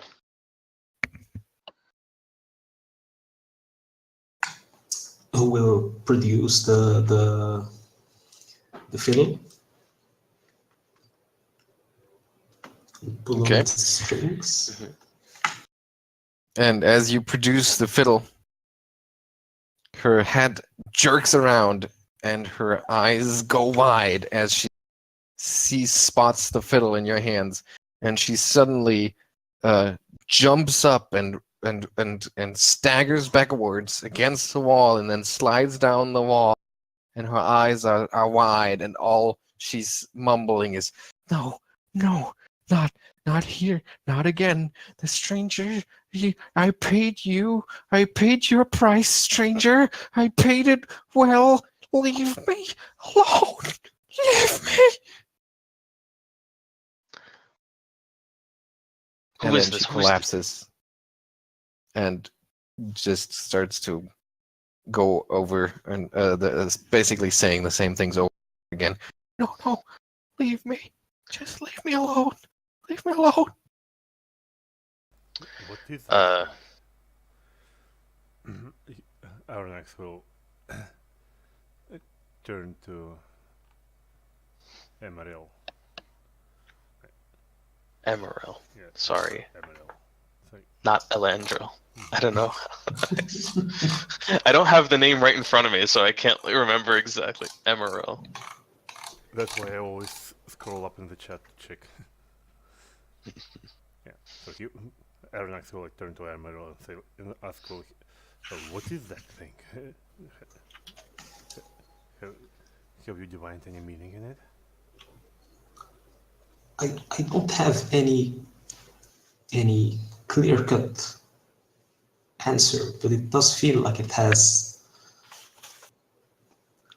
at least a heavy story, if not powers of its own. Is it safe for us to keep, or should we just destroy it?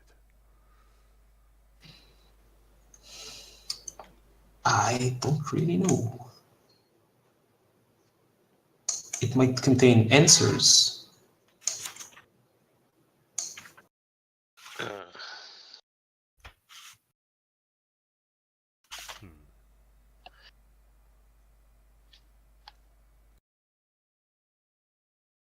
As the two of them are having this discussion, Crow will be continuing to talk to the elf, and he'll he'll ask her, who is this stranger? What did you pay? See if we can get. Leave me alone, stranger. Leave me alone, stranger. Please leave me alone. Okay, Crow will back off from her then.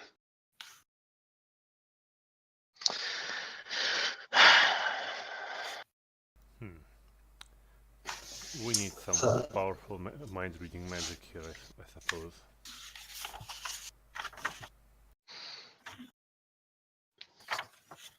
Mind reading magic, divining magic, healing magic, something that could restore the pieces of her mind to one whole. Yeah, well, restoration probably would work, but I'm not sure we can get one here.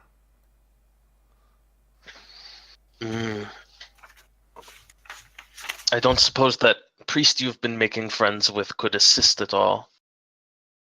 He says to Geier. He did offer the blessing of Pharasma. Although,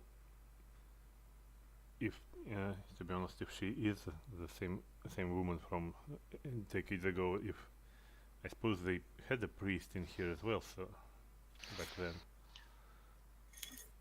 Well, actually, that brings a point. Surely someone around town would recognize her. Someone there and might remember. You think Father Grimburrow does look old. Yeah, you think he was still around then? Back then? It's possible, and if not him, then I'm sure his predecessor would have attempted to treat her. Well, I suppose so. Emaárel will ask the sheriff, do you have any ravens that would go towards Stonebriar, Blackbriar?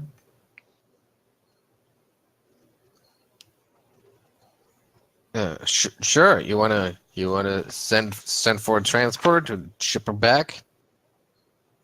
That, but also to ask them if it is her and whatever happened. Like, how did they not stop them? Did something happen there? Oh, that's a good point. Yeah, I'll send a message. See what they can tell us.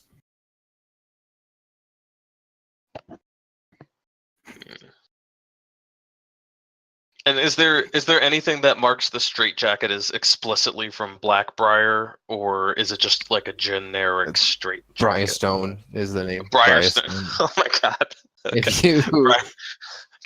you check the straitjacket, and she's not gonna fight you when you do that, because she's kind of started to calm down, and after she calmed down, she entered that totally listless catatonic state again.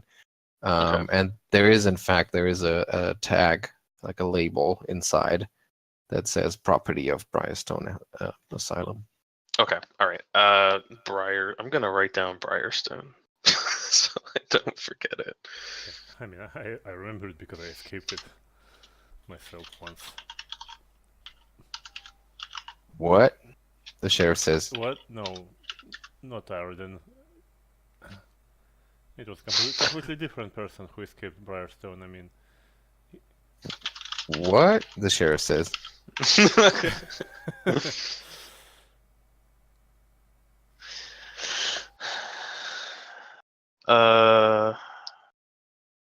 Yeah. Should we like try to send for Father Grimburrow? Yes, I suppose it would be a good idea. Or any other. I mean, we can ask the sheriff if there are any other like elders in town, or if they. Yeah, something like that. Well, I mean, how long ago you said was that happening? 85 years, give or take. 85. I mean, I know Father looks old, but I sure think he's not that old. I guess. Well, I guess only.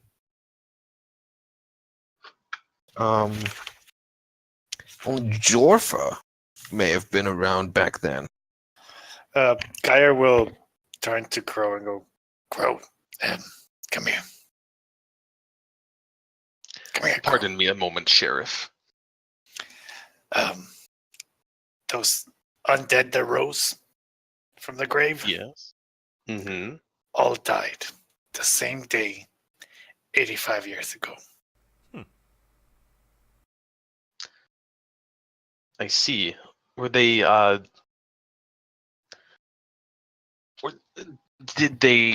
they known dead? Did they come from marked graves or were they No. unmarked?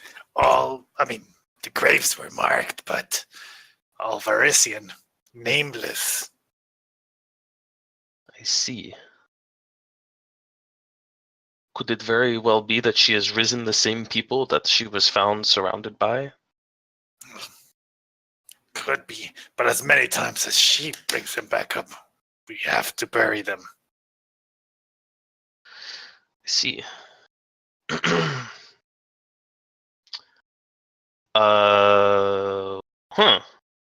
And they all came from that old part of the graveyard too, so. But it wasn't just them who rose up. It's not like this is a specific, this whatever magic is only rising those few people. I don't think it's a coincidence.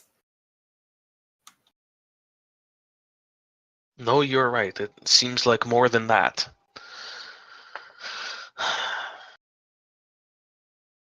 Well, it's good work to notice, Geier. So, That's the gossiping acolytes for you.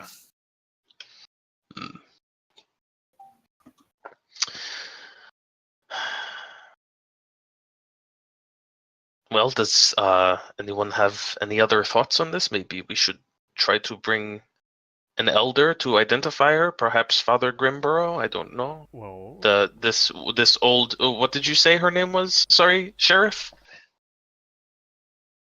Jorfa. Jorfa. Yeah, you Jorfa. can find her just across the town square at the Forge. Oh. She's basically an institution in town. Jorfa at the Forge. She is the local blacksmith. Yeah, Oh. and she's very good at it. Well, as it so happens, I was about to visit the forge, so we might as well go and ask. We will be back shortly, Sheriff. Thank you for your cooperation and assistance as we look into this matter. Mhm.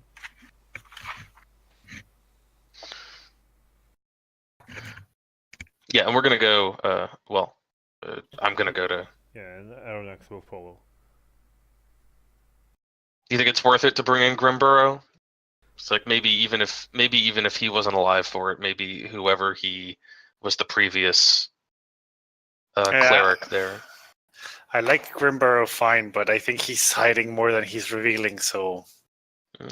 Well, perhaps we will keep him unalive. Mhm. Yeah. Yeah.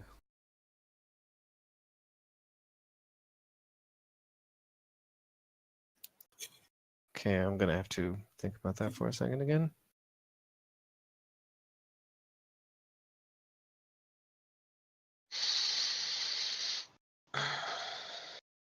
Because I need to get my times straight.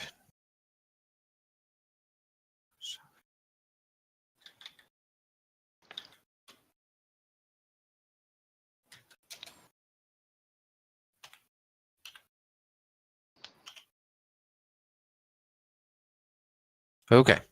All right. So you head on over to the forge. Mhm. The forge is pretty impressive, in fact. I mean, it's a sturdy building. It appears to be one of the oldest buildings in town, but it's not as fancy as the councilman or councilwoman mansions or Lorimore Place or anything like that. It's just sturdy, one level building, 1-story building that just shows dwarven craftsmanship on every corner. Everything that can be made of metal is made of metal. Everything that can be made of stone is made of stone. And as you enter, you're blasted by the heat of the fire inside the smithy, and you are greeted politely by a sturdy, middle-aged dwarf who is apparently busy working on a plowshare, using a hammer that looks like it was definitely not made to make farm implements, and more like it was made to craft legendary weapons and armor instead. And she turns around, she puts aside the hammer, and says, "Oh, look at that. I finally get to meet our heroes in town. Do you need your sword sharpened or your armor undented? Geier looks fondly at his shovel. Or maybe a new shovel?" Just doing a real quick glance around the shop. Do we see anything aside from just like typical farming implements and stuff in there? Yeah. She does actually sell quite a lot of different items. Just trying to get a sense of how experienced of a smith she appears to be from what she's got in there. So so as you look around, you see that she does actually have a good selection of weapons and armor. Some of them look like truly masterful work. And as you look around, she grins, showing a gold tooth in the corner of her mouth, and she says, "Ah, I see what you're looking at. Well, I even have some fancier pieces in the back, if you're interested in some enchanted pieces." Oh, that is very generous of you, says Arronax. Oh, but unfortunately, I'm not sure we'll be able to afford it for now. And as it so happens, this is not why we're here. Oh, I was about to give you 10% on everything. If this is not why you're here, then... Oh, wait, in that case, I will take two daggers. All right. Pleasure doing business with you. And she sells you 2 daggers at 10%, at minus 10%. Mm-hmm. Okay. But you said that's not why you're actually here. Yes. So what did get you here? Well, we have heard, Jorfa, that you are somewhat of a local fixture in the town. Well, I guess you could say so. I mean, I've basically been here ever since the town was founded. When I got here, Harrowstone had been built. I think it had been built just a week ago when I got here. So. And how long ago is it that the town was founded? Well, it was founded 4594. What year is it now? 4711. Well, it's hard for me to keep track of the years. Oh yes, I know time flies when you're enjoying your work. Exactly. I mean, I've been here for more than a century now. I didn't even notice. Well, then it seems that you might be precisely the person we are hoping to talk to. You may have heard that the little incident with the rise of the undead was caused by a woman who is now in the custody of the sheriff. I heard that. Yeah. We suspect that she- I also heard that that damn rube Jibbs was trying to lynch her, and I heard that you protected her. It was bold, and I appreciate it. well, we had our own business with the woman as well. But I do have to ask, we suspect that she may have at one time been a resident of the town, or at least visited long ago, and you may be the only person around who could confirm that for us. I a resident. That seems Well, unlikely. Perhaps not a long-term one. yeah, I mean, at least a guess. I think, and if the city chronicle that we came across was correct, it was somewhat extreme circumstances. That probably stick in the memory. Indeed. I need you to stop beating around the hot iron and just. Okay, basically, it's the elephant woman who was found at the site of a massacre of several dudes somewhere outside of the town, more than 80 years ago. 85. Of course, I remember that. Yeah. I do remember that very well. Yeah. Well, well, it might be kind of sort of jumping to conclusions on our part, but we just want to check if our new guest in the jail might be her or not. Well,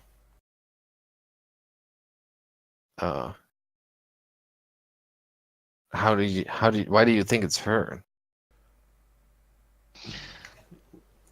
Well, she first of all, she wears a straight jacket from Harrowstone.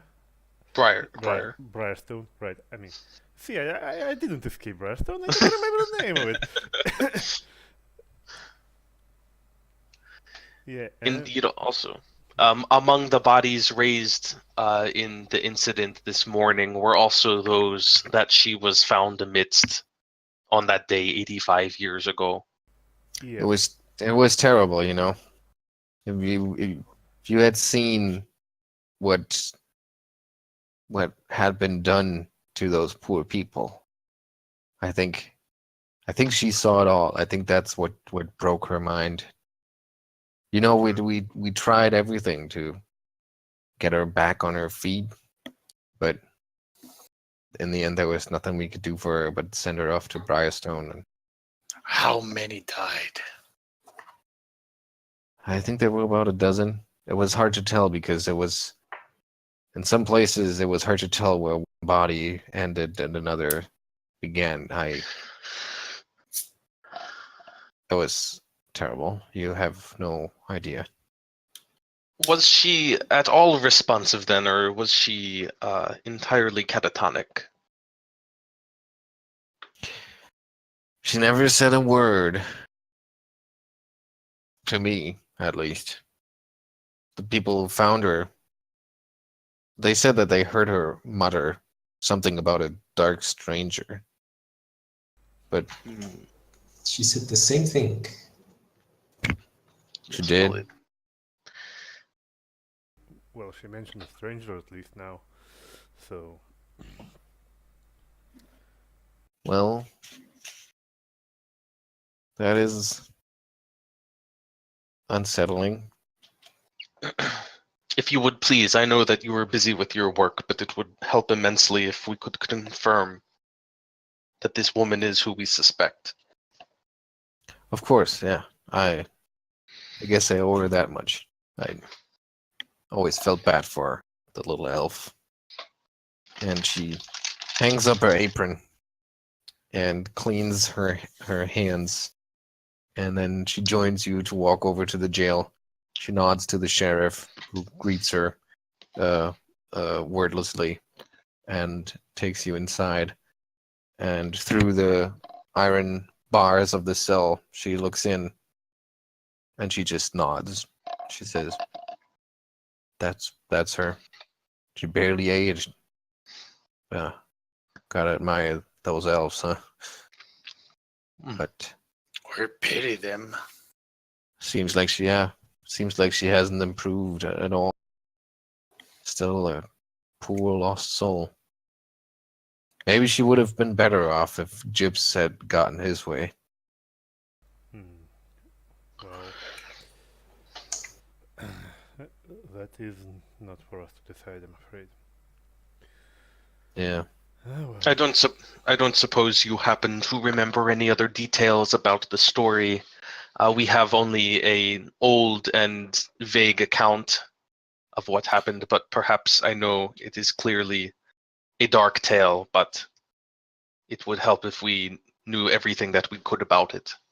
Well, I don't want to talk about it here in front of her, so... No, perhaps not. Visit to the tavern, would that be more suitable? Sure. I assume you're buying? Will it Of not course. be too crowded in the tavern? Will Lorimer's place not suit us better for discretion?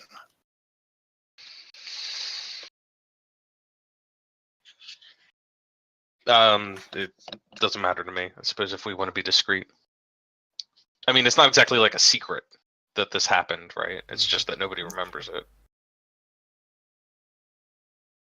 Well, it's your call, Joffre says. I am sure that that Kendra keeps the house well stocked with alcohol as well. She has All right. She definitely has some Nidalese wine and some brandy. So, okay, so you take her to Lorimer Place, and Kendra is very happy to see Jorfa. I'm so happy that you're alive. Doubted that you wouldn't be. And Jorfa says, "Yeah, I can take care of myself." And you see that they have a pretty good relationship. And Kendra immediately switches to host mode and welcomes her in and serves drinks and then takes a seat around the table with all of you and her. Well, your new friends, Kendra, asked me to tell a story, and it's pretty dark, so if you don't want to hear it, and Kendra says, "No, please, I'm done with someone protecting my feelings. I can take care of myself, so go ahead." All right, Joffre says. And then she tells the story again. But you learn very little new things. You just get more gruesome detail of how terrible, how starved the elf woman looked when they found her. Like she hadn't been eating or drinking in days. And very almost feral seeming. And talking about the terrible state that the bodies were in when they were found, and no signs of what it could have been that it was, except for some cloven hoof prints that were found at the scene, which is new. That was not in the chronicle.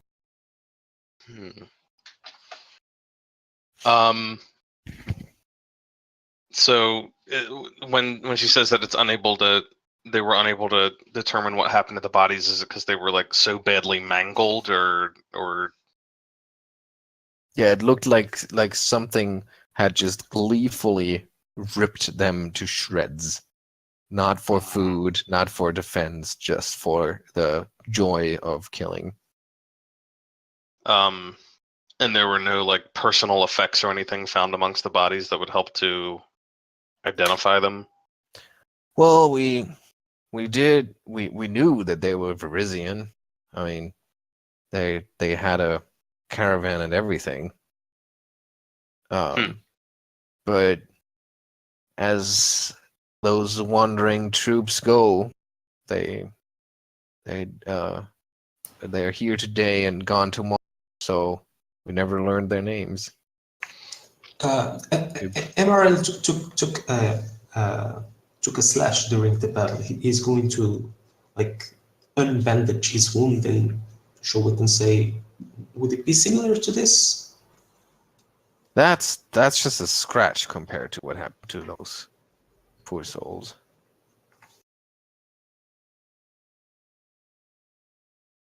I don't suppose that you happen to remember the name of the benefactor who paid for her way to Briarstone.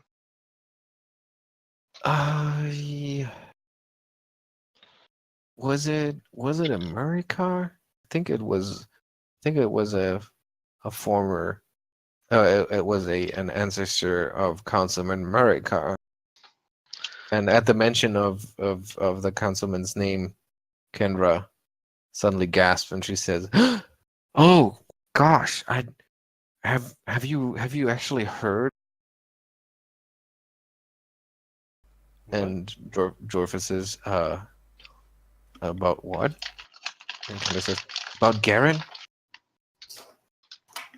No. Councilman Garen. Yes, the councilman.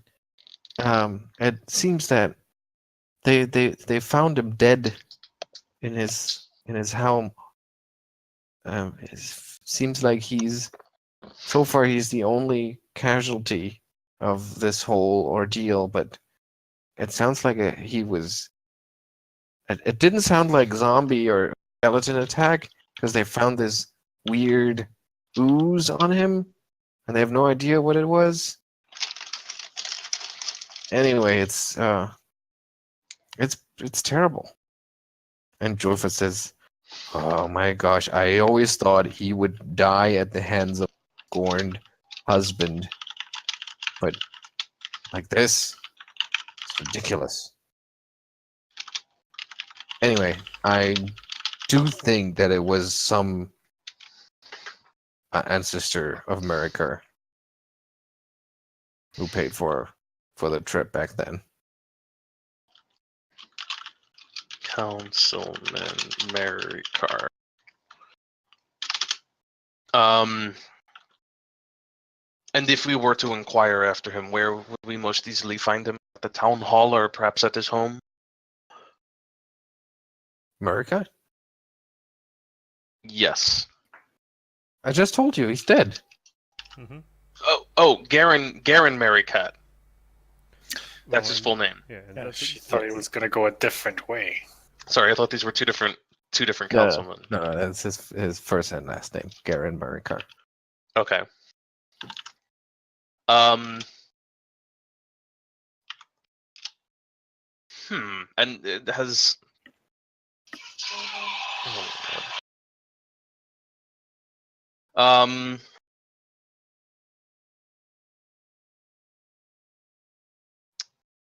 Sorry. Kendra, do you know who found him or under what circumstances? I don't exactly. I think one of the acolytes of the temple who had heard weird sounds from his house before, but didn't have the time to check it out, went back to check on him and found the body of him right there on his doorstep, basically. Oh, is that the place that that Yep. Yeah, of course. Well, that sucks. Okay. All right, and crap. No, I completely lost what I was going to ask.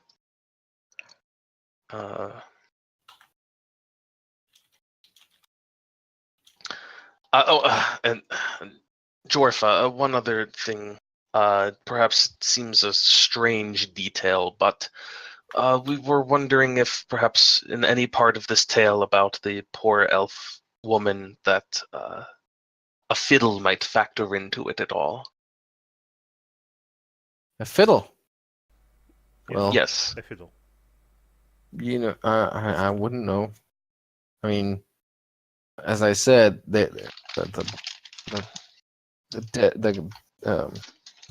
slaughtered Parisians were a wandering troop, so and I'm sure, as you know, many love to play the fiddle, and they're so. But I don't know how it would fit in other than that. Mhm. Well, Well, I suppose. Thank you for your help. Then I suppose. yeah, I can't think of anything else to ask her. Yeah, we got some digging to do. Yes. All right, she gets up noisily, and she says, "Well, if you need anything more substantial than idle stories from 100 years ago, you know where to find me." Oh yeah. And I'm like I sure. said, you did a great job protecting this town, and it's much appreciated. And I hear good things about you, so my offer stands: 10% discount for all 5 of you. Mhm. And then she leaves. Hmm. Mhm. I think we're far in the afternoon by now, just so you know. Yeah. Yeah, it's always a good time to have Well, to have a lunch. I wonder if it might not be worth it to. I don't know. I mean, I don't even know. One of Mary Carr's ancestors, that they must have some record of it at their house. I mean, we know there's records in the Pharasma's temple, but getting Yeah, to those records. I don't know if it's those kind of records though. Like, we don't even know which relative, and I don't know. I don't know if we're gonna have much luck. Like, I don't think we want to just break into this guy's house and see what we can snoop around and find. But I also don't know if we're gonna have much luck with the sheriff being like, "Hey, we need to just wander in." I mean, I guess they do like us now. Sort of, at least. Well, in that case, I suppose I can leave Well, the we can always. I wanted to say that Well, at least we can sleep on it and see Mhm. what happens tomorrow if we get any more news. Yeah. In that case, I think I will. Yeah. I mean, if we wait till the end of the day, I do still want to inquire about the Avernacky's daughter. I don't know if you want to like spend a lot of time on that. I don't know how important it is at this point, but I do still want to follow up on it. Okay. Give me a second. Arronax also will spend the rest of his evening but shopping, basically. Because he still needs to actually buy the thieves' tools and more ingredients for potions. They did offer a Alright. discount. Yep. Oh, that is very handy of them. Yes, and their sincere thanks to all of you, not just to Arronax.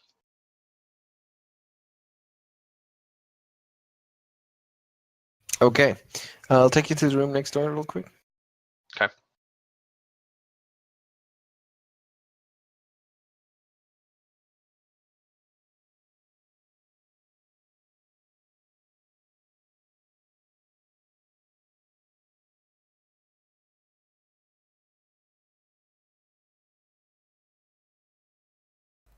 Zoppel.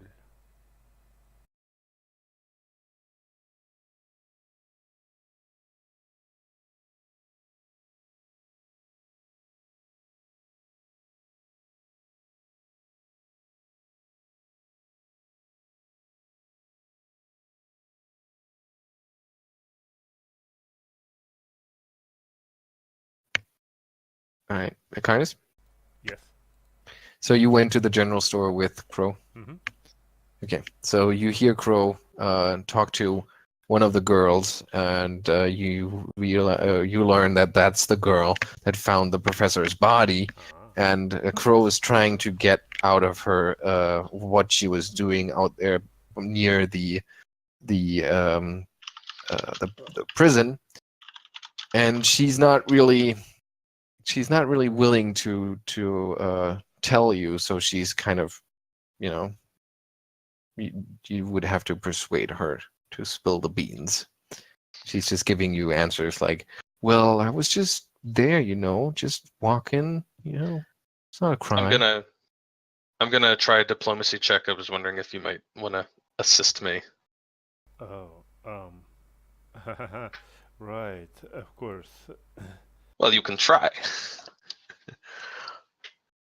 Because, I mean, the chemist professors are known for having huge diplomacy boosts, but okay. Well, you did save her life, like, right in front of her face. Oh. So... Well, that's also, I suppose, counts. Very well, then. Go ahead, Yeah. and I will roll aid. Oh, yeah, I might need it. Come on. I can't see it. Nah, damn. No. And all she says is, well, it's not none of your business what I was doing there. Nothing that's not allowed, It's not like a melon. And she Melon? shoots her older daughter a look. She like Her older sister? Yeah, one of her older sisters. Okay. And she says, not like I'm running away with boys, hanging around the fountain all night.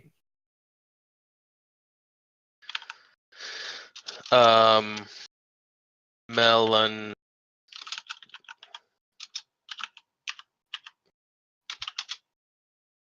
Does your sister go to Harrowstone often?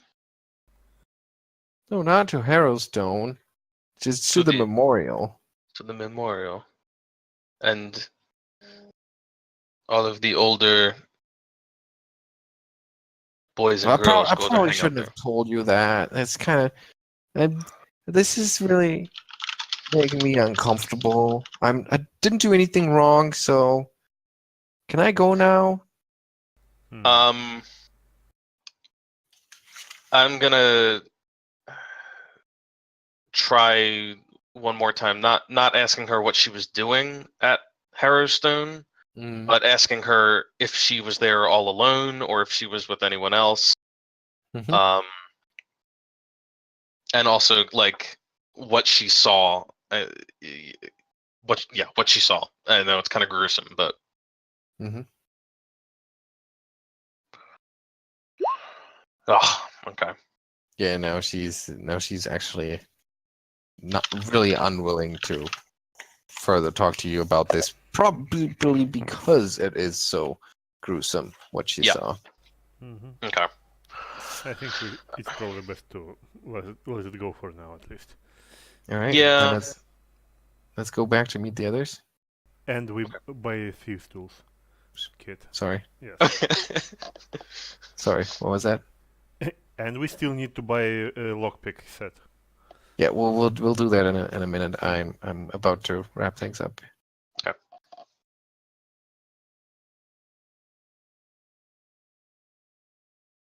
Go. Almost. Okay. So goes another day. I mean, Gaia returns to the Restlands for what's left of the evening to help out with the last burials. While the rest of you either retires early or does some more studying, we can figure that out next time how you actually spend the rest of this night. But for the purposes of today, we'll just call it a day. Mm-hmm. And before we also call it a session, I have two things that I want to do. The first thing is that I want to read you another of these little vignettes, or these little flashbacks, if you will. This one is a little longer than the last one, so please bear with me. And it's Feldgrau is the place. And 4,693 is the year. So roughly 50 years ago. After years of protracted combat, Count Naėllaŕian recalls his troops and cedes Pharasma back to Ardeel. His retreating troops are spending a night in the small town of Pharasma. The sounds of carousing, singing, and laughter can be heard from a tavern that sits at the edge of the town. Warm light spills out through the glass windows facing the dirt road and keeping the dark of the moonless night at bay. The door opens, and a burly barkeep throws a pitifully drunk dwarf out on the street. "Get your sorry arse out of here, go!" he yells as he wipes off his hands and slams the door shut behind him. The dwarf moans as he rolls on his side and throws up on the road. "Home," he mumbles and sobs. A soldier wearing the colors of House Niska happens to walk by, stops next to the dark figure on the ground, and pokes him gently with the back of his halberd. "Get up, dwarf. You can't sleep here." "It's my fault. They're all dead," he babbles, terribly slurring the words. "What are you talking about? Get up, go home. Where are you from?" "Mosswater.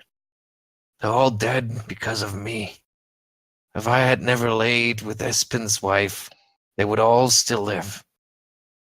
"Get a grip, dwarf. You're not making any sense. Are you talking about that Marrow raid, 30 years back?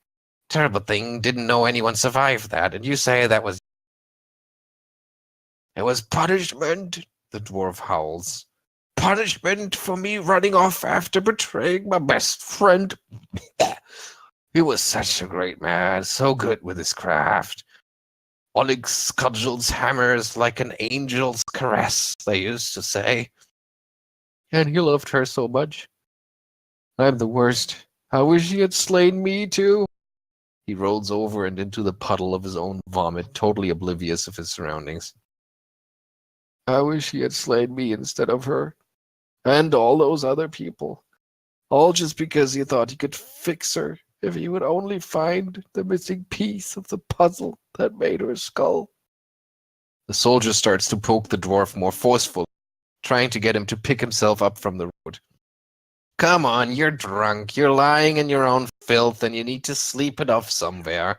And stop crying, man.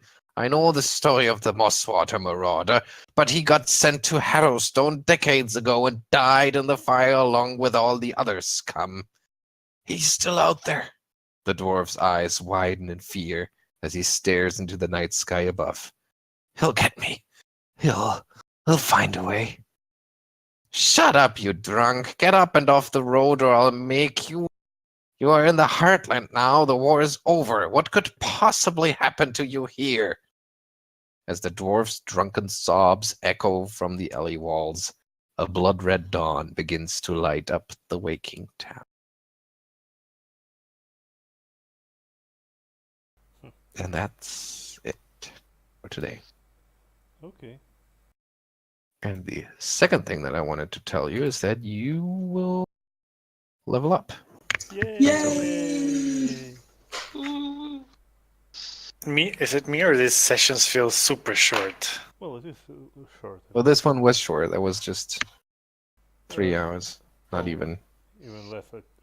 But that was all I had in me today. But during the week, it's just IKEA. Yeah. IKEA, exactly. IKEA gets to you, man. It does. Well, All then those meatballs, Yeah.